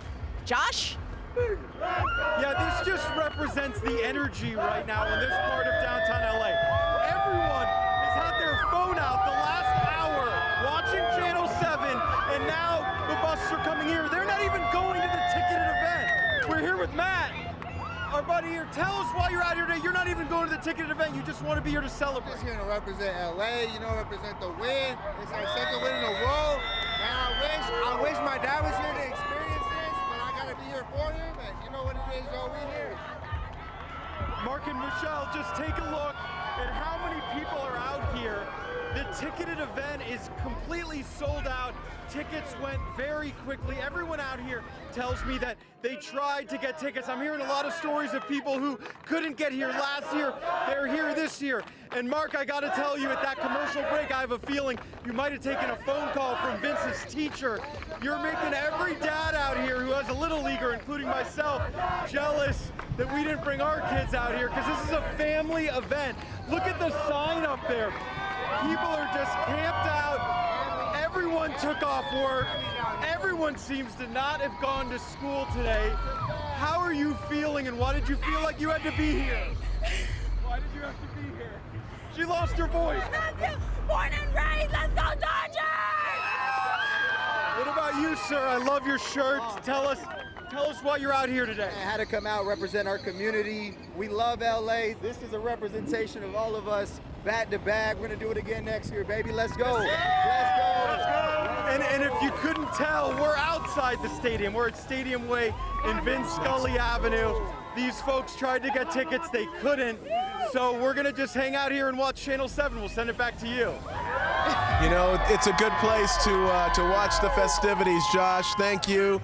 And yeah, there's so many little leaguers, so many aspiring baseball players who are here and are really inspired by this team and by their exploits. Joy Rand is inside the stadium. We can tell from here that the vibe is getting stronger. What's it like on the inside there, Jory? Well, once they showed the buses on the big screen, getting really close to Dodger Stadium, a roar ran up through this crowd. And Mark, I'm reminded of your son being here. My mom pulled me out at 5 years old in 1983 when the Baltimore Orioles won the World Series to go watch the parade. I wanted to see Eddie Murray drive by. It was a pivotal moment in my life, so I'm glad you were able to do that for your son too. Let's talk to a fan here as we get ready for the players. This is Myra, longtime Dodger fan, and you've been a longtime LA resident, but you're no longer in. Born and raised here in Highland Park, 90042. Born and raised. My mom actually started coming here since I was a child. I was 2 years old when I started coming here at Dodger Stadium. But now you've relocated relocated to Las Vegas. We made a Dodger Crew Club, Las Vegas official Dodger fan club. And we're located in Las Vegas now, and we grew up in just like crazy. And we're so proud right now of Los Angeles right now. Love Los Angeles Dodgers, and let's go. We bleed blue. We bleed blue. I love it. Setting up Los Angeles East in Las Vegas. What are you looking for out of that field today? Oh my God, I'm bringing, you know what, all the interviews, everybody that's actually gonna be out here pouring their love. I love every single player, Kike, Otani, I mean, most importantly, Mike Kershaw. Love you, Mike Kershaw. We're gonna love you, we're gonna miss you. My heart's with you, Kershaw. We love you. Run it back one more time. Absolutely. Myra, have so much fun today. Thank you so much for speaking with us. I appreciate you. Yeah, love what you're doing in Las Vegas, bringing Los Angeles out east to those who don't have it. Awesome. So we hear the crowd right now. They are getting ready for the players to walk that blue carpet in center field. It's going to be a raucous time. And again, Mark, all those memories being made in this stadium, just like your son's getting to experience today. It's pretty cool stuff. What fun. What absolute fun. And all right, do we have some sense yet of who's going to be performing? Because last year it was Ice Cube, and that was an epic moment when Dave Roberts was dancing and Ice Cube was performing on the stage there. Do we know yet whether we're going to see something like that out here? Yeah, we're still waiting. Mustard is DJing right now, so maybe that gives you a hint if there's a special guest performance here today that might give you some insight. We don't know any information, obviously just surmising at this point, but the crowd went nuts once they counted down and said, let's say Mustard on 3, and the entire crowd shouted Mustard. So for those that don't know, fingers crossed for fans that Kendrick Lamar might be here. We don't know, but there is a chance. It was a special moment last year when Cube took the field. We'll see right now what happens as this plays out, guys. All right, Jory, well, you've got a great view of it all. Thank you for keeping an eye on things inside. We hear the cheers from out here. We hear the music. We're dancing a little bit to it. Can you blame us? The individual that Jory spoke with there, who is in charge of the Las Vegas Dodgers fan club, she talked about Clayton Kershaw, and we have to acknowledge, right, it is every player's dream probably to retire in a year that they win a championship, and Clayton Kershaw gets to be amongst the players that get to say they do that now with a 3rd championship ring with the Dodgers. So congratulations to him. Just an extra reason for him to probably celebrate and be excited today. And the love that he is going to feel from these fans when he comes out, it gives me chills just thinking about it. They're going to introduce the players, of course, one by one. And what a roar he's going to get, because he has meant so much to this team. Yeah. He has been such an integral part of the Dodgers' success. The countless, league championships and divisional championships and now World Series championships that he himself has personally contributed to and helped make happen. Yeah. We're going to have more of this incredible day coming up right after this.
Back to blue heaven on earth, Dodger Stadium in Chavez Ravine in the heart of downtown Los Angeles. You are looking live at pictures from Air 7 as the buses have arrived and the players are coming in. Yeah, walking down that blue carpet, I believe there was last year, making their way into the stadium for the waiting fans who are here for this victory celebration. We want to get to Scott Reif in Air 7 with a closer look at what he can see from the helicopter. Scott? Yeah, Mark and Michelle, the blue carpet is out once again. We'll show you that in a moment, but the buses just got here to Dodger Stadium, and boy, it couldn't have been a better parade. I tell you, it went flawlessly, maybe ran a little long, but there were so many people in downtown, hundreds of thousands of people, no doubt, and now standing room only at Dodger Stadium. Magic Johnson is in the crowd. He just walked off moments ago, one of the first one to get off the buses here at Dodger Stadium, but as he opened up out of the shot, you know, it's one of those things up here, we're kind of isolated, we're 1,000 feet above the ground, but we can really feel the excitement, and that's a sold-out crowd. I mean, look at how many people, like every seat is filled here at Dodger Stadium. And so now what we have is this big rally at Dodger Stadium, and what we saw in downtown Los Angeles was just phenomenal. You had people lined up on every overcrossing.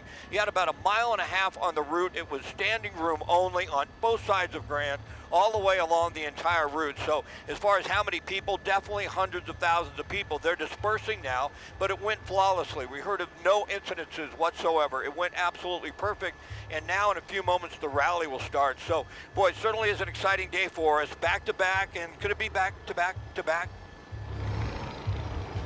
Could be. Absolutely, why not? I mean, the power of manifestation. Yeah. Definitely. You know, when we look out here, you saw the stadium sold out. It holds 56,000 people. And to have it full, sold out for this is quite an event. Oh, look at that. There's the World Series trophy. Who's carrying it in? There it is. And if I remember correctly last year, Mark, I don't think that they sold every seat here last year. So I think this is a change this year. A good change, certainly, because there were so many people that wanted to get in last year and couldn't. So many people this year that also wanted to get in. But, I mean, no reason why this stadium, and look at that view there of the packed out, sold out crowd here. No reason that every seat shouldn't be filled here for this team. And I'm glad that they made that change this year to fill it to capacity with fans eager to welcome this team. And we should mention that the concessions, many of them, not all of them, but many of them are open. We are well fueled with Dodger dogs, and we're watching. Skywriting. Oh, look, skywriting. What have we got? Congrats. ABC7. Well, look at that. We're congratulating the Dodgers, and of course we'd love to do that. Congratulations, Dodgers, from ABC7. And that was Air 7 right there. So the concessions are open. People are getting their Dodger dogs. I scarfed one down a little bit ago. Vince scarfed one down. You were being very controlled. Demure. Demure. You're going to wait till after we're done, but I see one with your name on it right over there. It's waiting for me. It's waiting for me. Also, you know, people here buying some merch as well. You know, that's part of it. You can't come to Dodger Stadium and not get some new World Series championship merchandise. I got to get my hands on some maybe new hats, new shirts. Check out that stuff too. Yeah, there's Teoscar Hernandez there. And remember, after last year, he was a free agent last year. And everybody, there was this clamor, sign Teoscar, sign him to a deal, don't let him get away. Because he had such a phenomenal season last year. And they signed him, and he had a phenomenal season this year as well. He did really well. And a lot of folks very, very glad that Teoscar Hernandez is wearing that Dodger uniform, along, of course, with so many other of their great players. And look, they bring their families along. Isn't that cool? Yeah, you know, that is one of the things that makes this team so special, is that it is a family team. I think most of these young men, if not all, are married or in serious relationships. They all have children. And even we heard some of that support from Dave Roberts as he mentioned, you know, the wives and the families and how they contribute to making this team a success by supporting their husbands out on the field. Also, too, one of the things I love about our, you know, the coverage was Dave Roberts mentioning that Rojas's wife actually told him that he was going to hit a home run in the World Series, and he didn't believe her and kind of brushed it off. And she said, "No, you're going to hit a home run in the World Series." Yep. So, I mean, talk about having a wife and a family that believes in you and pours into you in that way. And we're getting to see, you know, these spouses here as part of this celebration as these players and their families make their way into Dodger Stadium. Wow, and it's so cool to see them out there. They're gathering on this area. This is kind of near the center field area, I think, is where there's just kind of an opening there. And to the left is the Dodger bullpen. To the right is, I think, the other, the opponents, or what would be the visiting team's bullpen. And look at that, the blue carpet. Yeah, some sparkly blue tablecloths, I believe we're seeing as well. And last year, you know, and maybe the program will be similar this year, the players got up, they each spoke, they addressed the crowd. We heard from Shohei Ohtani in English, which, he spoke in English addressing the crowd. So I know there are going to be some special moments as these players get up on stage and address their fans, address each other, congratulate each other. And I'm excited for it. You know, before this morning, I felt last night like it was Christmas Eve, like I was a kid on Christmas Eve night, just, you know, excited and jittery to wake up today and come out here and cover this. Such a fun day. Yeah, we get to unwrap this great gift, which is another Dodger championship. So it looks like some of the family members and support staff of the team are making their way out. Notice they're going to go out to those chairs that are off to the side. They're going to be seated to watch the program up close. And then the players, of course, one by one, as we mentioned, will be making their way down that blue carpet and heading up to the stage for their moment in the sun, in the beautiful Southern California November sun.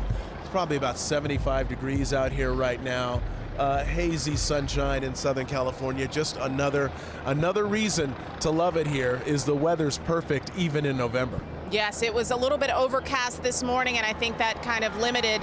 That's Kike. You can listen in to that crowd there as Kike Hernandez makes his way in, and he's taking it in too with his own video camera there, camcorder, old school camcorder style, to get a home movie to capture this moment and the special day that it is. Listen at the crowd there as he walks in, as they greet him. Wow. Again, the Rogers Center ain't got nothing on Dodger Stadium here today. Absolutely not. Look at that. 56,000 strong, the Dodger faithful who have come out here today. The roar coming up from the crowd. And there's Kershaw as they're seeing that on the monitor. He's not yet quite inside the stadium yet, as you can see, but he's going to get in there, and you can bet the roar, once they see him actually in the building, it's going to be immense.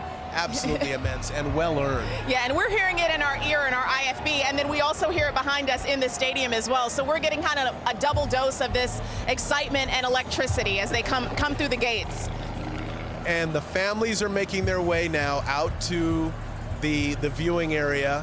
The Dodgers themselves will go down that blue carpet, and the atmosphere is getting more and more electric, more and more energetic as we see this thing getting closer to the moment we've all been waiting for, and a moment, frankly, that some were worried might not happen. I mean, there were so many moments during this process, myself included, who thought that we may not get here this year because it was too close. You know, there was a little bit of as I was talking among my friends, you know, after sweeping the Phillies, we got this. We got this. Who are the Toronto Blue Jays? We found out. We found out who the Blue Jays were after Game 1. Yeah. We found out who they were. This is a scrappy team. They put the ball in play. There was they weren't intimidated. There was no quit in them. They kept going. They kept piling on runs slowly. And it took some really heroic moves by the Dodgers in order to get to this point.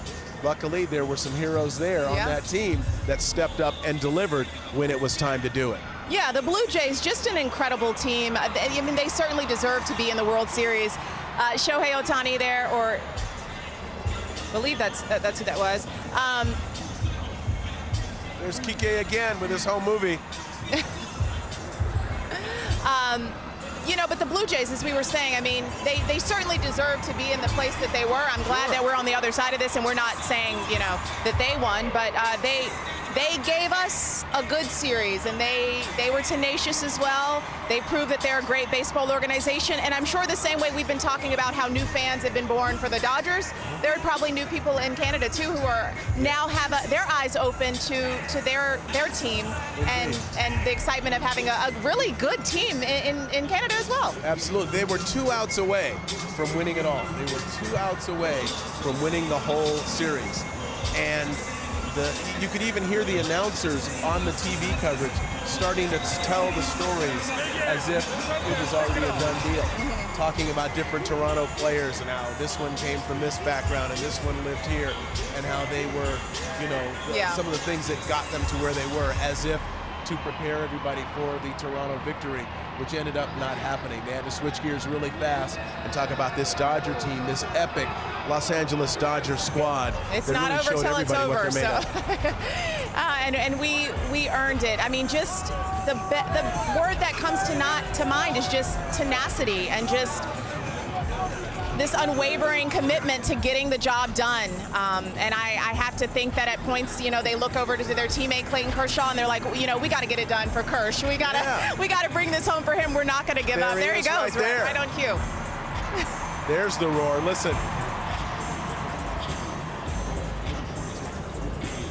And we hear some pictures of Lamar in the background, yeah. Oh, we got Kendrick. Boy, I hope he performs. Kendrick has become the unofficial, you know, mascot musically of this team, I think. He's like their unofficial playlist to get them hyped up. So many good songs as he, you hear the crowd getting louder.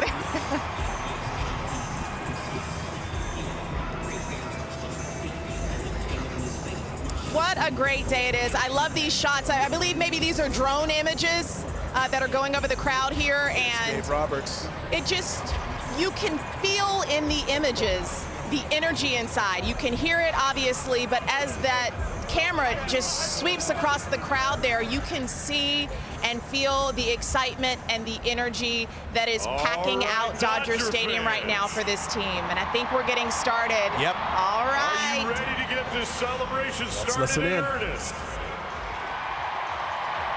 Please welcome an actor, comedian, and Dodger fan who's also known as just a kid from Compton, Anthony Anderson. Yo, yo, yo, yo! Dodger Stadium, can you dig it?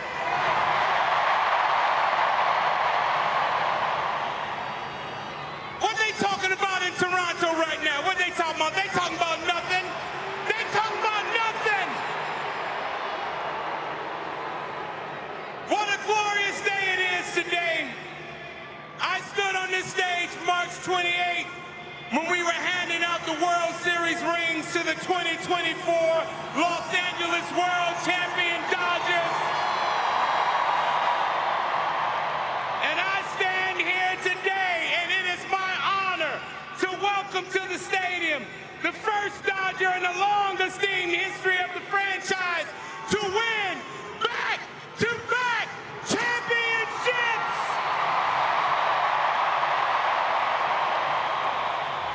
Now last year we said they not like us, and guess what?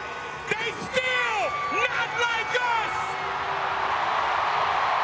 Mustang! Drop it!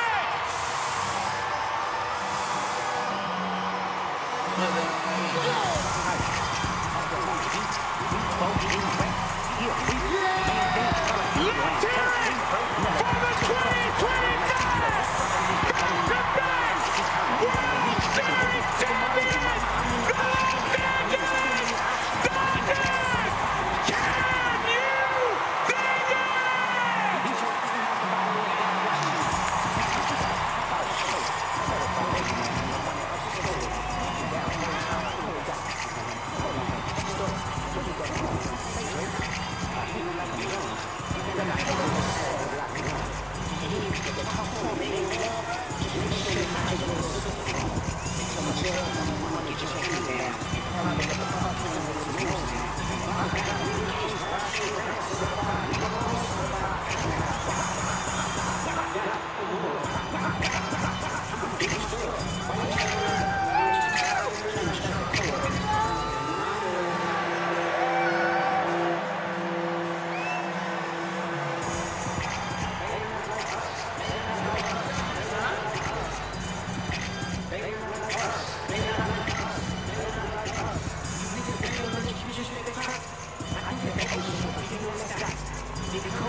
Now, fans, at this time, let's welcome the voice of your back-to-back World Series champion, Los Angeles Dodgers, Joe Davis.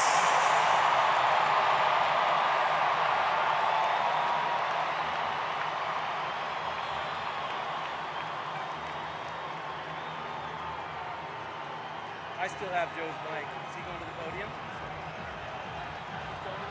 Let's go. How we feeling?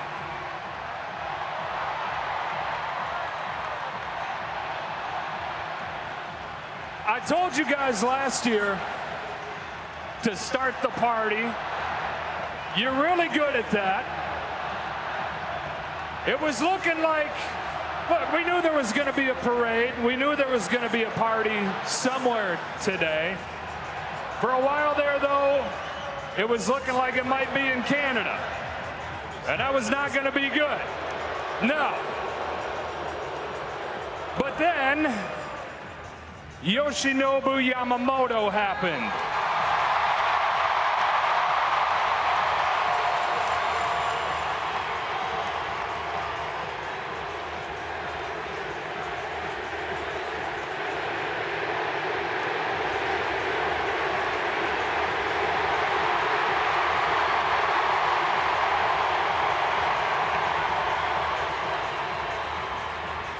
And then again, they're starting to plan the parade in Toronto. And then Miguel Miggy-Ro Rojas happened.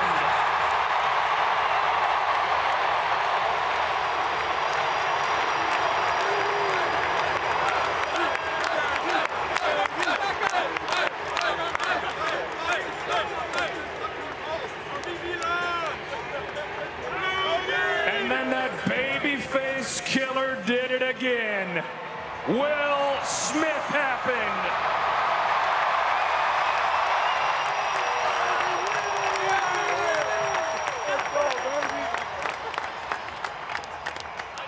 And these boys proved to beat the champ, you gotta knock them out. They're still standing. Back-to-back champions, the Los Angeles Dodgers.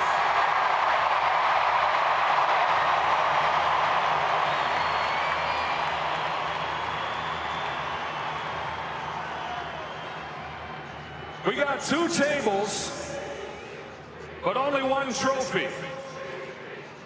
Where's the skipper? Hey, Joe. Dave Roberts. You got any idea where that other trophy is? I got this covered, Joe. I got a good friend of mine that's got this on lock. Hey, Ice Cube, why don't you come on in right now?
Hey, you did our thing, my guy. Come on, man. Give me some. Back at. Great shot. Ladies and gentlemen, please welcome to the microphone the owner of the Dodgers, Mark.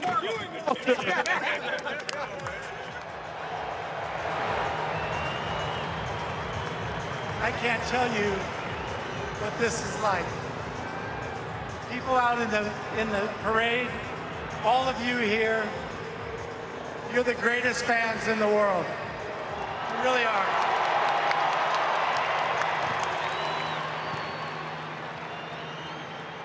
The team, the staff, they never gave up. All the way down to the very last out, which we won.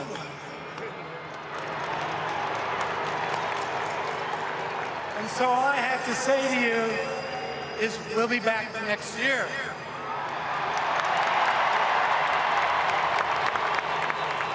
Now one of the most accomplished executives in sports, in another great jacket, Stan Kasten. Back-to-back jacket. Thank you, Joe. Listen, all of you know, everyone on this stage behind me has spent their lives trying to get here today. Literally, everything they have worked for since they were small children was to be here today. But we also know that all of you feel it just as strongly as everyone on this stage. We know that you agonize with us when we're going through agony, and we know you are just as joyful today as all of us are having been on this side.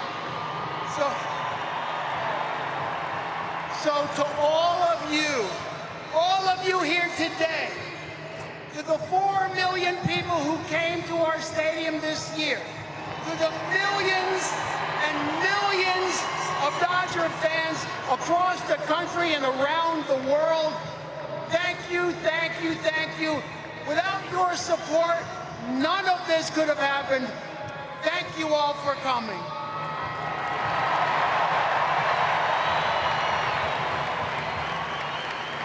The lead architect of the back-to-back champions, Andrew Friedman.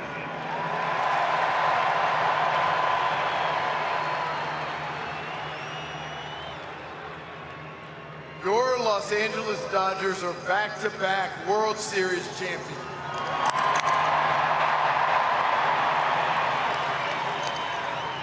From the offseason to Tokyo to Toronto, it was all about getting back to this day.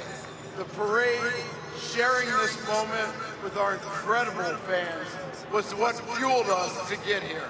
So thank you from the bottom of our hearts, and I can't tell you how much this day means to all of us. Living it, experiencing it with you guys, bringing it back is everything. So to the most loyal and dedicated fans in all of sports, I have a crazy idea for you. How about we do it again?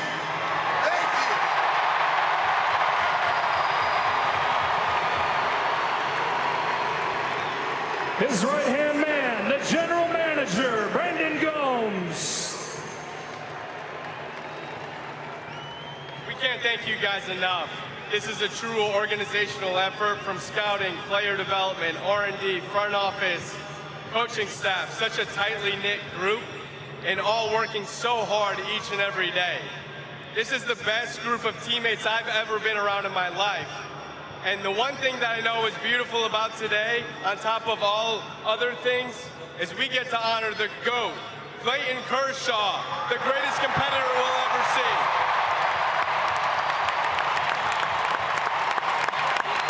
So enough talking from us, let's get into the players. We're going to get to the GOAT, I promise you that. We're going to save the best for last. Speaking of best, though, it doesn't matter how you slice it, you cannot deny what the manager of the Dodgers has done over the last decade historic greatness, a third world championship for the Hall of Fame bound Dave Roberts.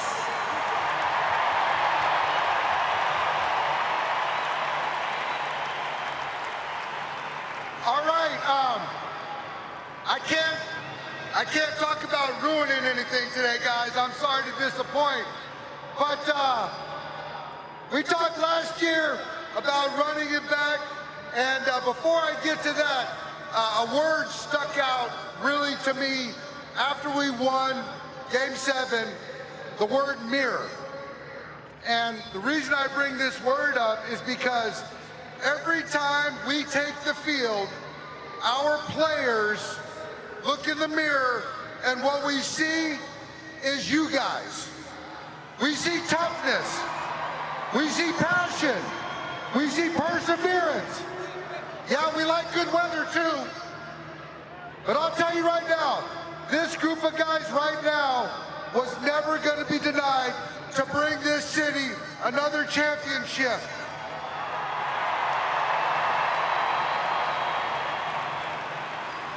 And I hope every single day when you guys look in the mirror, as you guys unpack this season, you look back at each one of these guys and see what they sacrificed for each other, and most importantly, for you guys. So, the last thing I'll say, I talked to a good friend of mine yesterday on the plane, and he gave me the okay to use this phrase. Pat Riley, what's better than 2? 3! 3P! 3P! Let's go!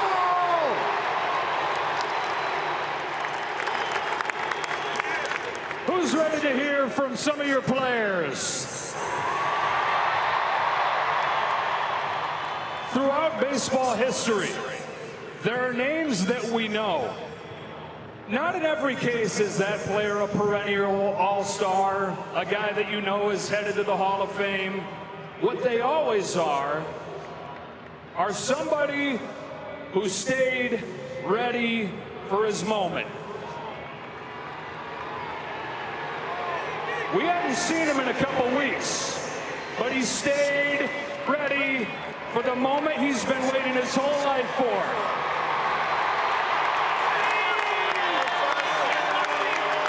Into the lineup in Game 6. World Series legend in Game 7.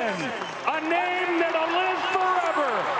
Miguel Rojas.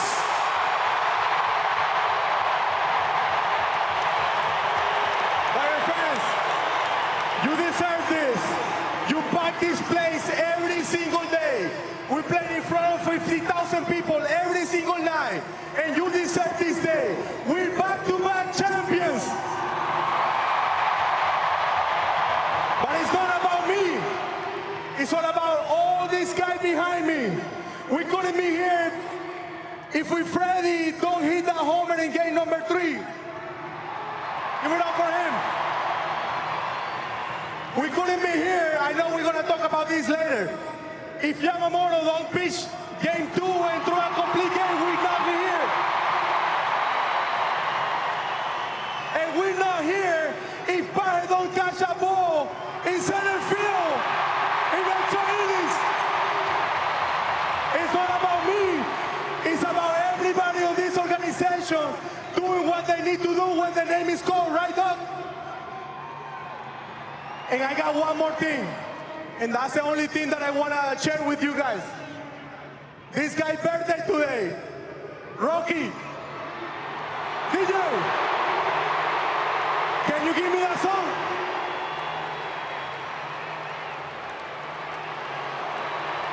Give me that song, DJ.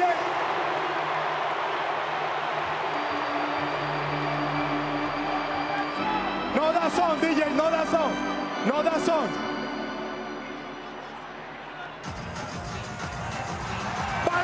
Rocky, suéltale Rocky, Rocky, suéltale Rocky, bájale Rocky, suéltale Rocky, bájale Rocky. Bájale Rocky, suéltale Rocky.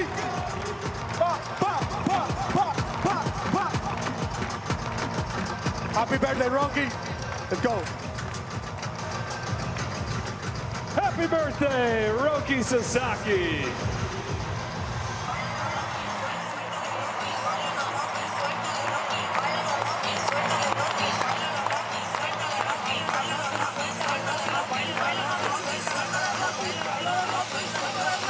All right.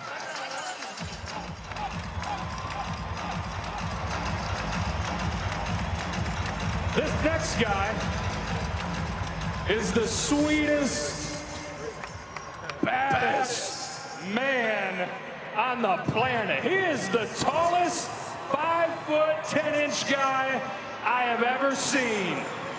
He is the World Series MVP. Yoshinobu Yamamoto.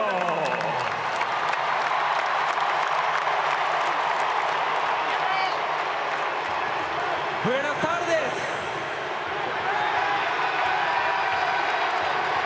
You know what? Losing isn't an option.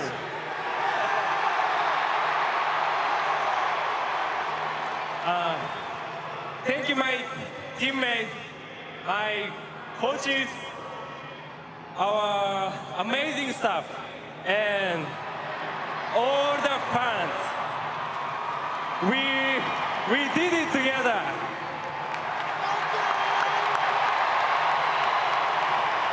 I love the Dodgers. I love Los Angeles. Arigatou.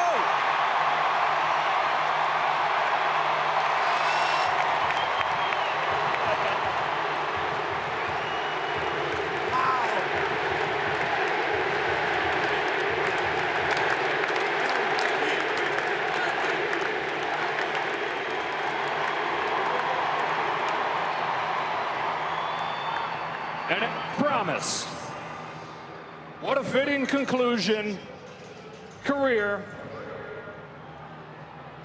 of one of the greatest that has ever lived.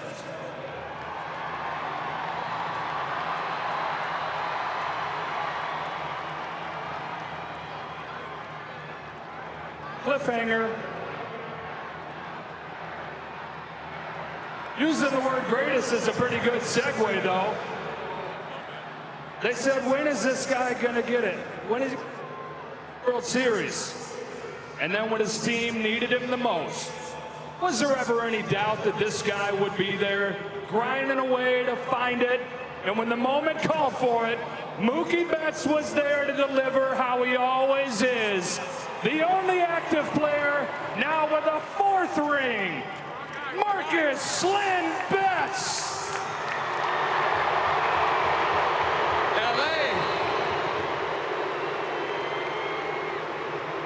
Since I got here, we've been winning.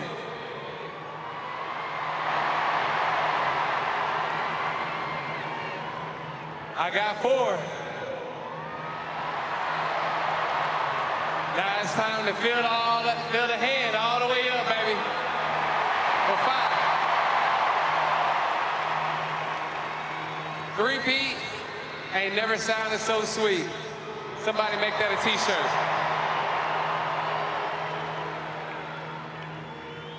I want to say you guys have made my time here something unbelievable. I love everybody here, and I thank y'all.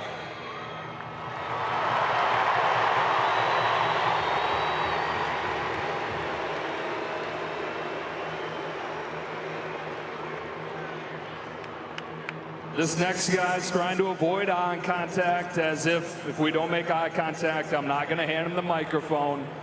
Well, if you stop hitting epic home runs, you won't have to talk. Walk-off grand slam in 2024.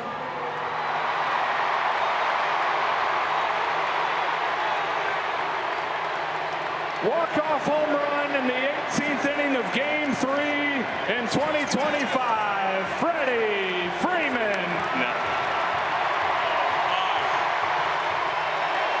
Thank you, Los Angeles. Like Mookie said, ever since I got here, we started winning. And there is nothing better than hoisting up these trophies for you guys. Just like Stan said, over 4 million of you came to watch us play this year, and we delivered. Job in 2024 done. Job in 2025 done. Job in 2026 starts now.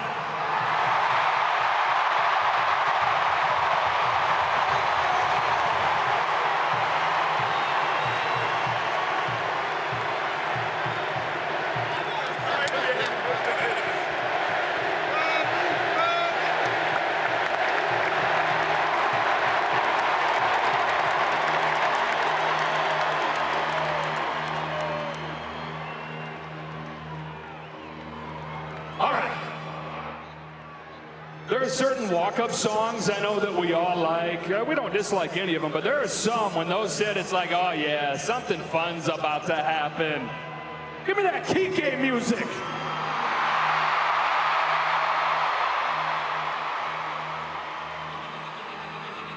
Kike Hernandez.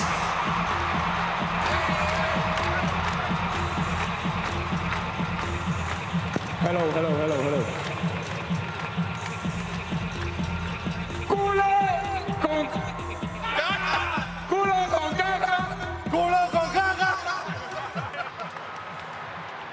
What up, Dodger Nation? It's October's very own.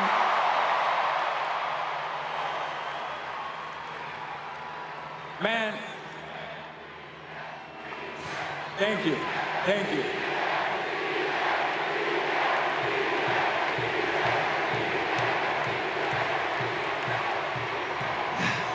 I apologize for the blackout that's about to happen.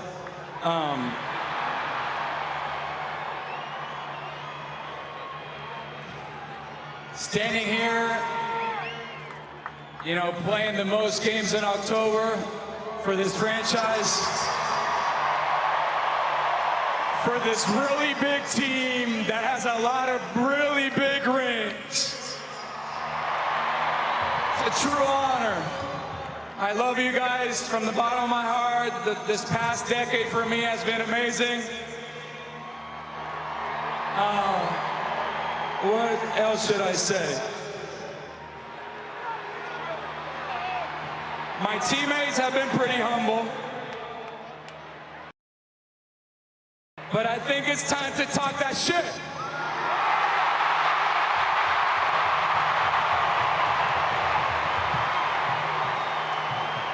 Everybody's been asking questions about a dynasty. How about 3 and 6 years? How about a back-to-back? Yes, we're a mother effing dynasty, baby!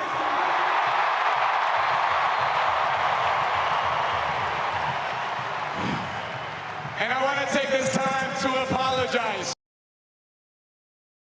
to absolutely that's what the fuck he wants. October out. Deuces.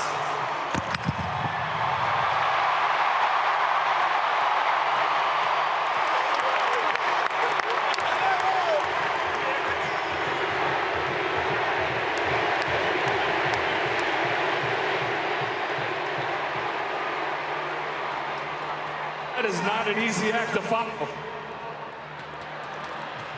Starting pitching in a lot of ways got this team to the World Series. And then fittingly in Game 7, they all had a hand in it. Big lefty, Blake Snell.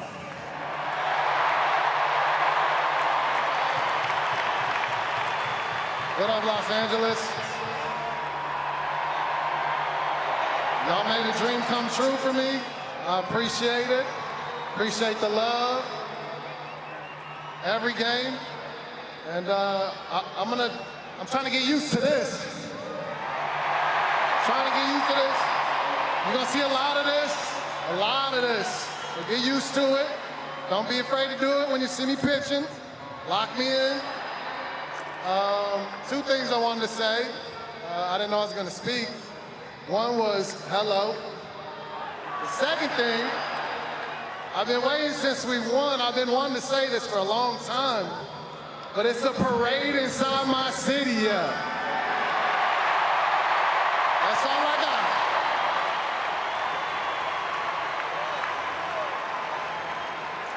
There were so many guys that had a hand in that Game 7 comeback. Just when it was looking like time was running out. The guy that's hit more home runs in the postseason than anybody in Dodger history struck and said, not so fast.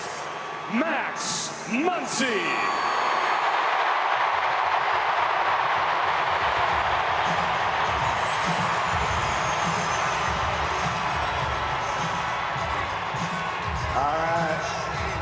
I'll try to keep this short so we can hear from the guy that everyone wants to hear from. All I gotta say, starting to get a little comfortable up here.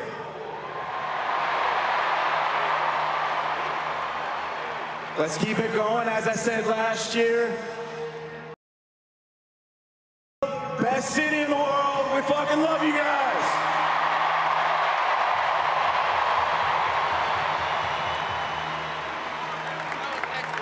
It's a testament to what a true team this is, and that this was. We've heard from all these superstars. We haven't even gotten to the greatest baseball player that ever walked the face of this earth. He is two players in one. Of all time. He is a walking statue. He is Shohei Ohtani.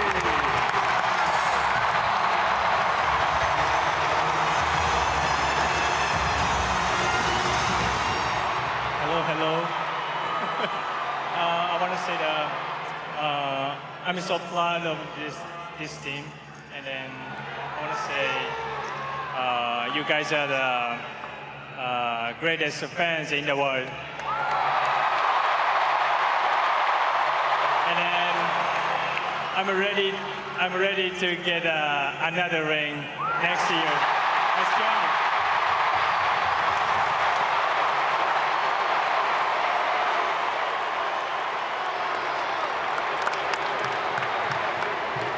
Without further ado, folks, Dodger fan,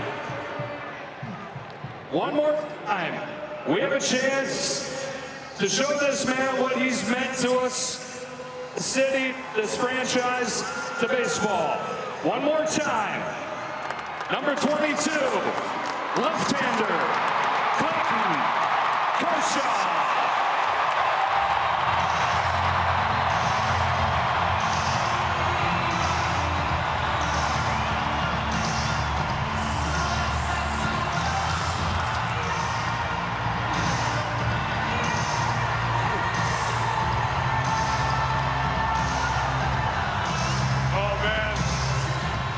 I told Freddie I'm going to try not to cry today.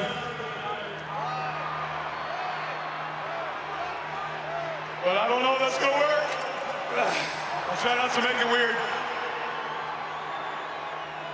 Thank you.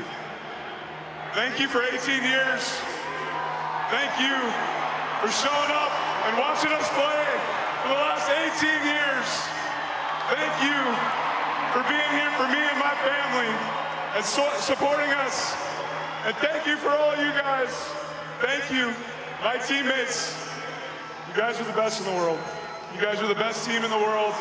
And you've been the best team in the world for as long as I remember. You know, last year, I said I was a Dodger for life. And today, that's true. And today, I get to say that I'm a champion for life.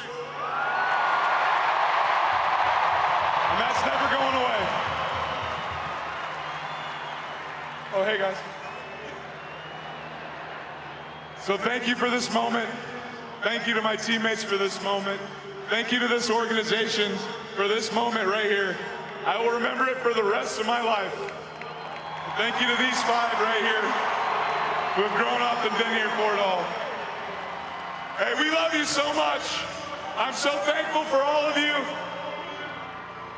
And I know they're going to get one more next year, and I'm going to watch just like all of you.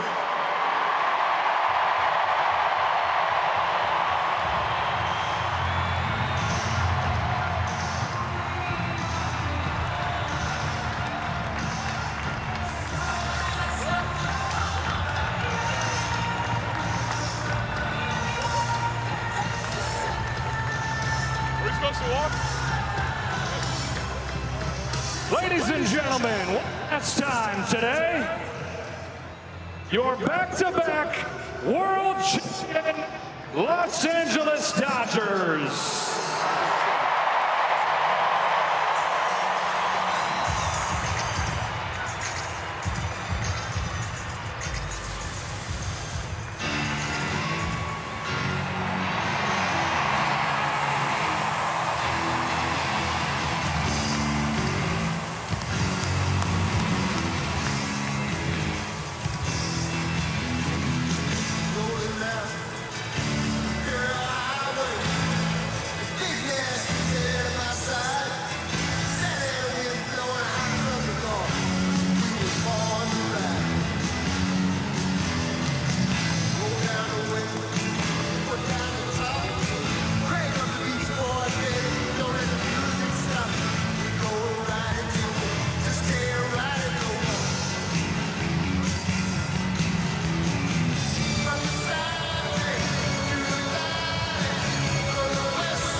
What an epic day at Blue Heaven on Earth. And you can feel the enthusiasm as people are starting to leave the stadium as the ceremony is over. An epic team, an epic series, and an epic day. It certainly is. And you know you have to end with I Love LA by Randy Newman. No other way to do it but that. You see the confetti raining down, Clayton Kershaw giving a hug to one of his teammates. We heard from him as well as the other players today. Clayton Kershaw saying that next year when this team wins a third back-to-back-to-back championship, he's going to be watching like all of the fans. Indeed, and he will have earned the rest that he has achieved here. He's one of the greatest Dodgers of all time. Last year, if I recall, Dave Roberts guaranteed that they would be back. He did not guarantee it this time, but everybody's saying, hey, let's do it. Let's go for it. How about a three-peat? He said a three-peat would be great, you know, and to hear it from several other people also. You know, Shinobu Yamamoto, losing isn't an option. And it was cool, the Japanese players speaking English and talking about how their thoughts about this team and about what they've achieved and what they hope to continue to achieve. Yeah, I think it's really special when the fans get to hear from them in that way. Usually we know they use an interpreter, but to hear firsthand from them, Shohei Ohtani right there, but to hear firsthand from their own mouths just how they feel about being a part of this team that has now won back-to-back championships and is hoping and looking and praying that they will win a third. You know, Mookie Betts, who had already won a championship with Boston, saying he wants to fill up his whole hand, and he said that last year, and now he is one finger closer to having that whole hand filled up with 5 rings. So Mookie, we hope it happens for you, and we think it's going to. Yeah, and speaking of fingers, we heard some salty language there. We're sorry for that if any of you heard that, but the emotions here running high. A lot of defiance, a lot of determination, and a lot of unbridled joy expressing itself in a way that baseball players tend to. So it has been a pretty fun event from that respect. A little PG-13 in terms of the language, but look at the sentiment being expressed here by these men who've achieved something that so many wish they could. Let's go to Rob and Kurt. They are inside the stadium with their thoughts on what we have just witnessed. Fellas? Okay, guys, thanks very much. As they're playing We Are the Champions by Queen, and of course, back-to-back champions. The first time Major League Baseball has had a back-to-back champion since 2000, and everyone looking forward to possibly, Kurt, a three-peat.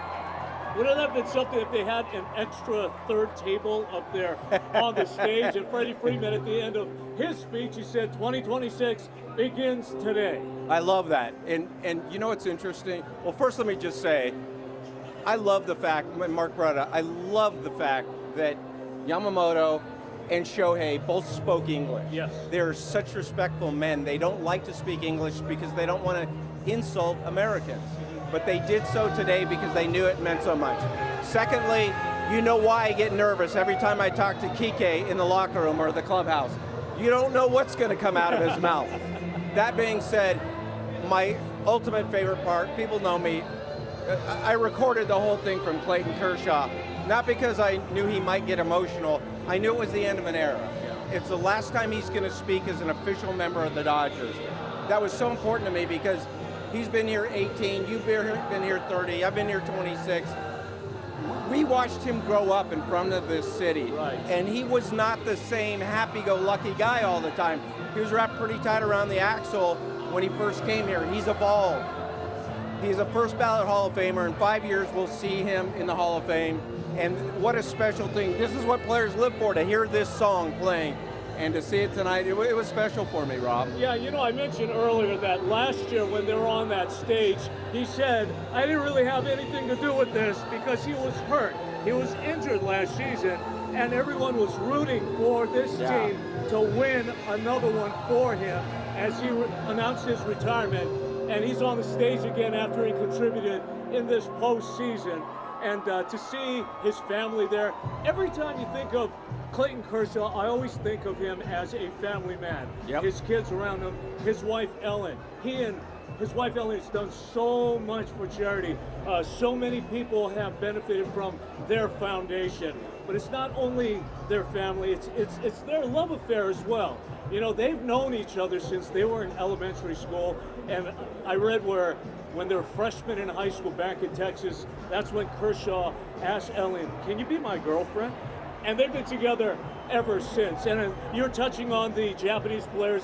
They're so humble, you know, when it comes to Yamamoto and Shohei. They're almost sheepish. They don't really want to go talk to the crowd, but they're very appreciative. They're so grateful to this Dodger Stadium crowd and all of the Dodger fans throughout Southern California, throughout the nation, throughout the world. And you know, they are global superstars, and they have these multi-year contracts. Shohei has a 10-year, but remember, Yamamoto has a 12-year, $325 million contract. So they are the core. They're going to build around them, continue to build around them. And when Joe Davis said, a great teammate, he was referring to Shohei Ohtani, the National League Championship Series MVP. When he received that trophy, he put over the MVP part, team effort.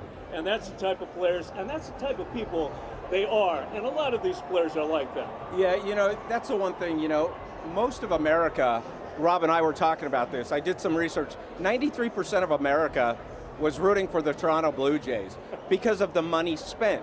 But when you live in Los Angeles, you do realize it's not just the money they spent, but it's what they spend it on and the character that does not show up in a box score. I love the fact Dave Roberts said, yeah, we got a little lucky. Of course they did. Every team who wins a championship gets a little lucky. No doubt about that. But it's character people, like Max Muncy said. Muncy could have talked for quite some time, and he just said his basic thank yous, and let's get to who everybody wants to hear. Will Smith did not talk. I mean, Will Smith had the game-winning home run in Game 7 of the World Series. Yeah. It was such a delight, and I know everybody loves a parade, and not just cliche-wise. Everybody loves to be part of this. The fans that were here, I will say, these are the diehards. Yep. These are the ones that usually sit in the upper sections. And not that everyone who sits in the lower section isn't a diehard. They all are diehards. But these were raw, generational Dodger fans that were here today. Absolutely. These are the fans that have been coming here for decades, for generations. They've had these seats at Dodger Stadium. And if it wasn't for Yamamoto, I think Will Smith was going to be the MVP Agreed. in the World Series. But like we said, it's been a team effort by everybody, led by manager Dave Roberts, who made all the right moves. Brilliant. All those people who criticize Dave Roberts, you have to give him his flowers as well. This was a fun day once again here at Dodger Stadium. Let's do it again next year. That sounds like a pretty good idea. You know, you guys talk about the Dodgers getting lucky. Yeah, they were lucky, but luck, someone said, is when preparation meets opportunity. Luck is a lot less a factor if you're not prepared for it, and they have done all the work they need to get here. Yeah, it's not over till it's over. I mean, They showed it. Yep. We'll be right back. Stay with us.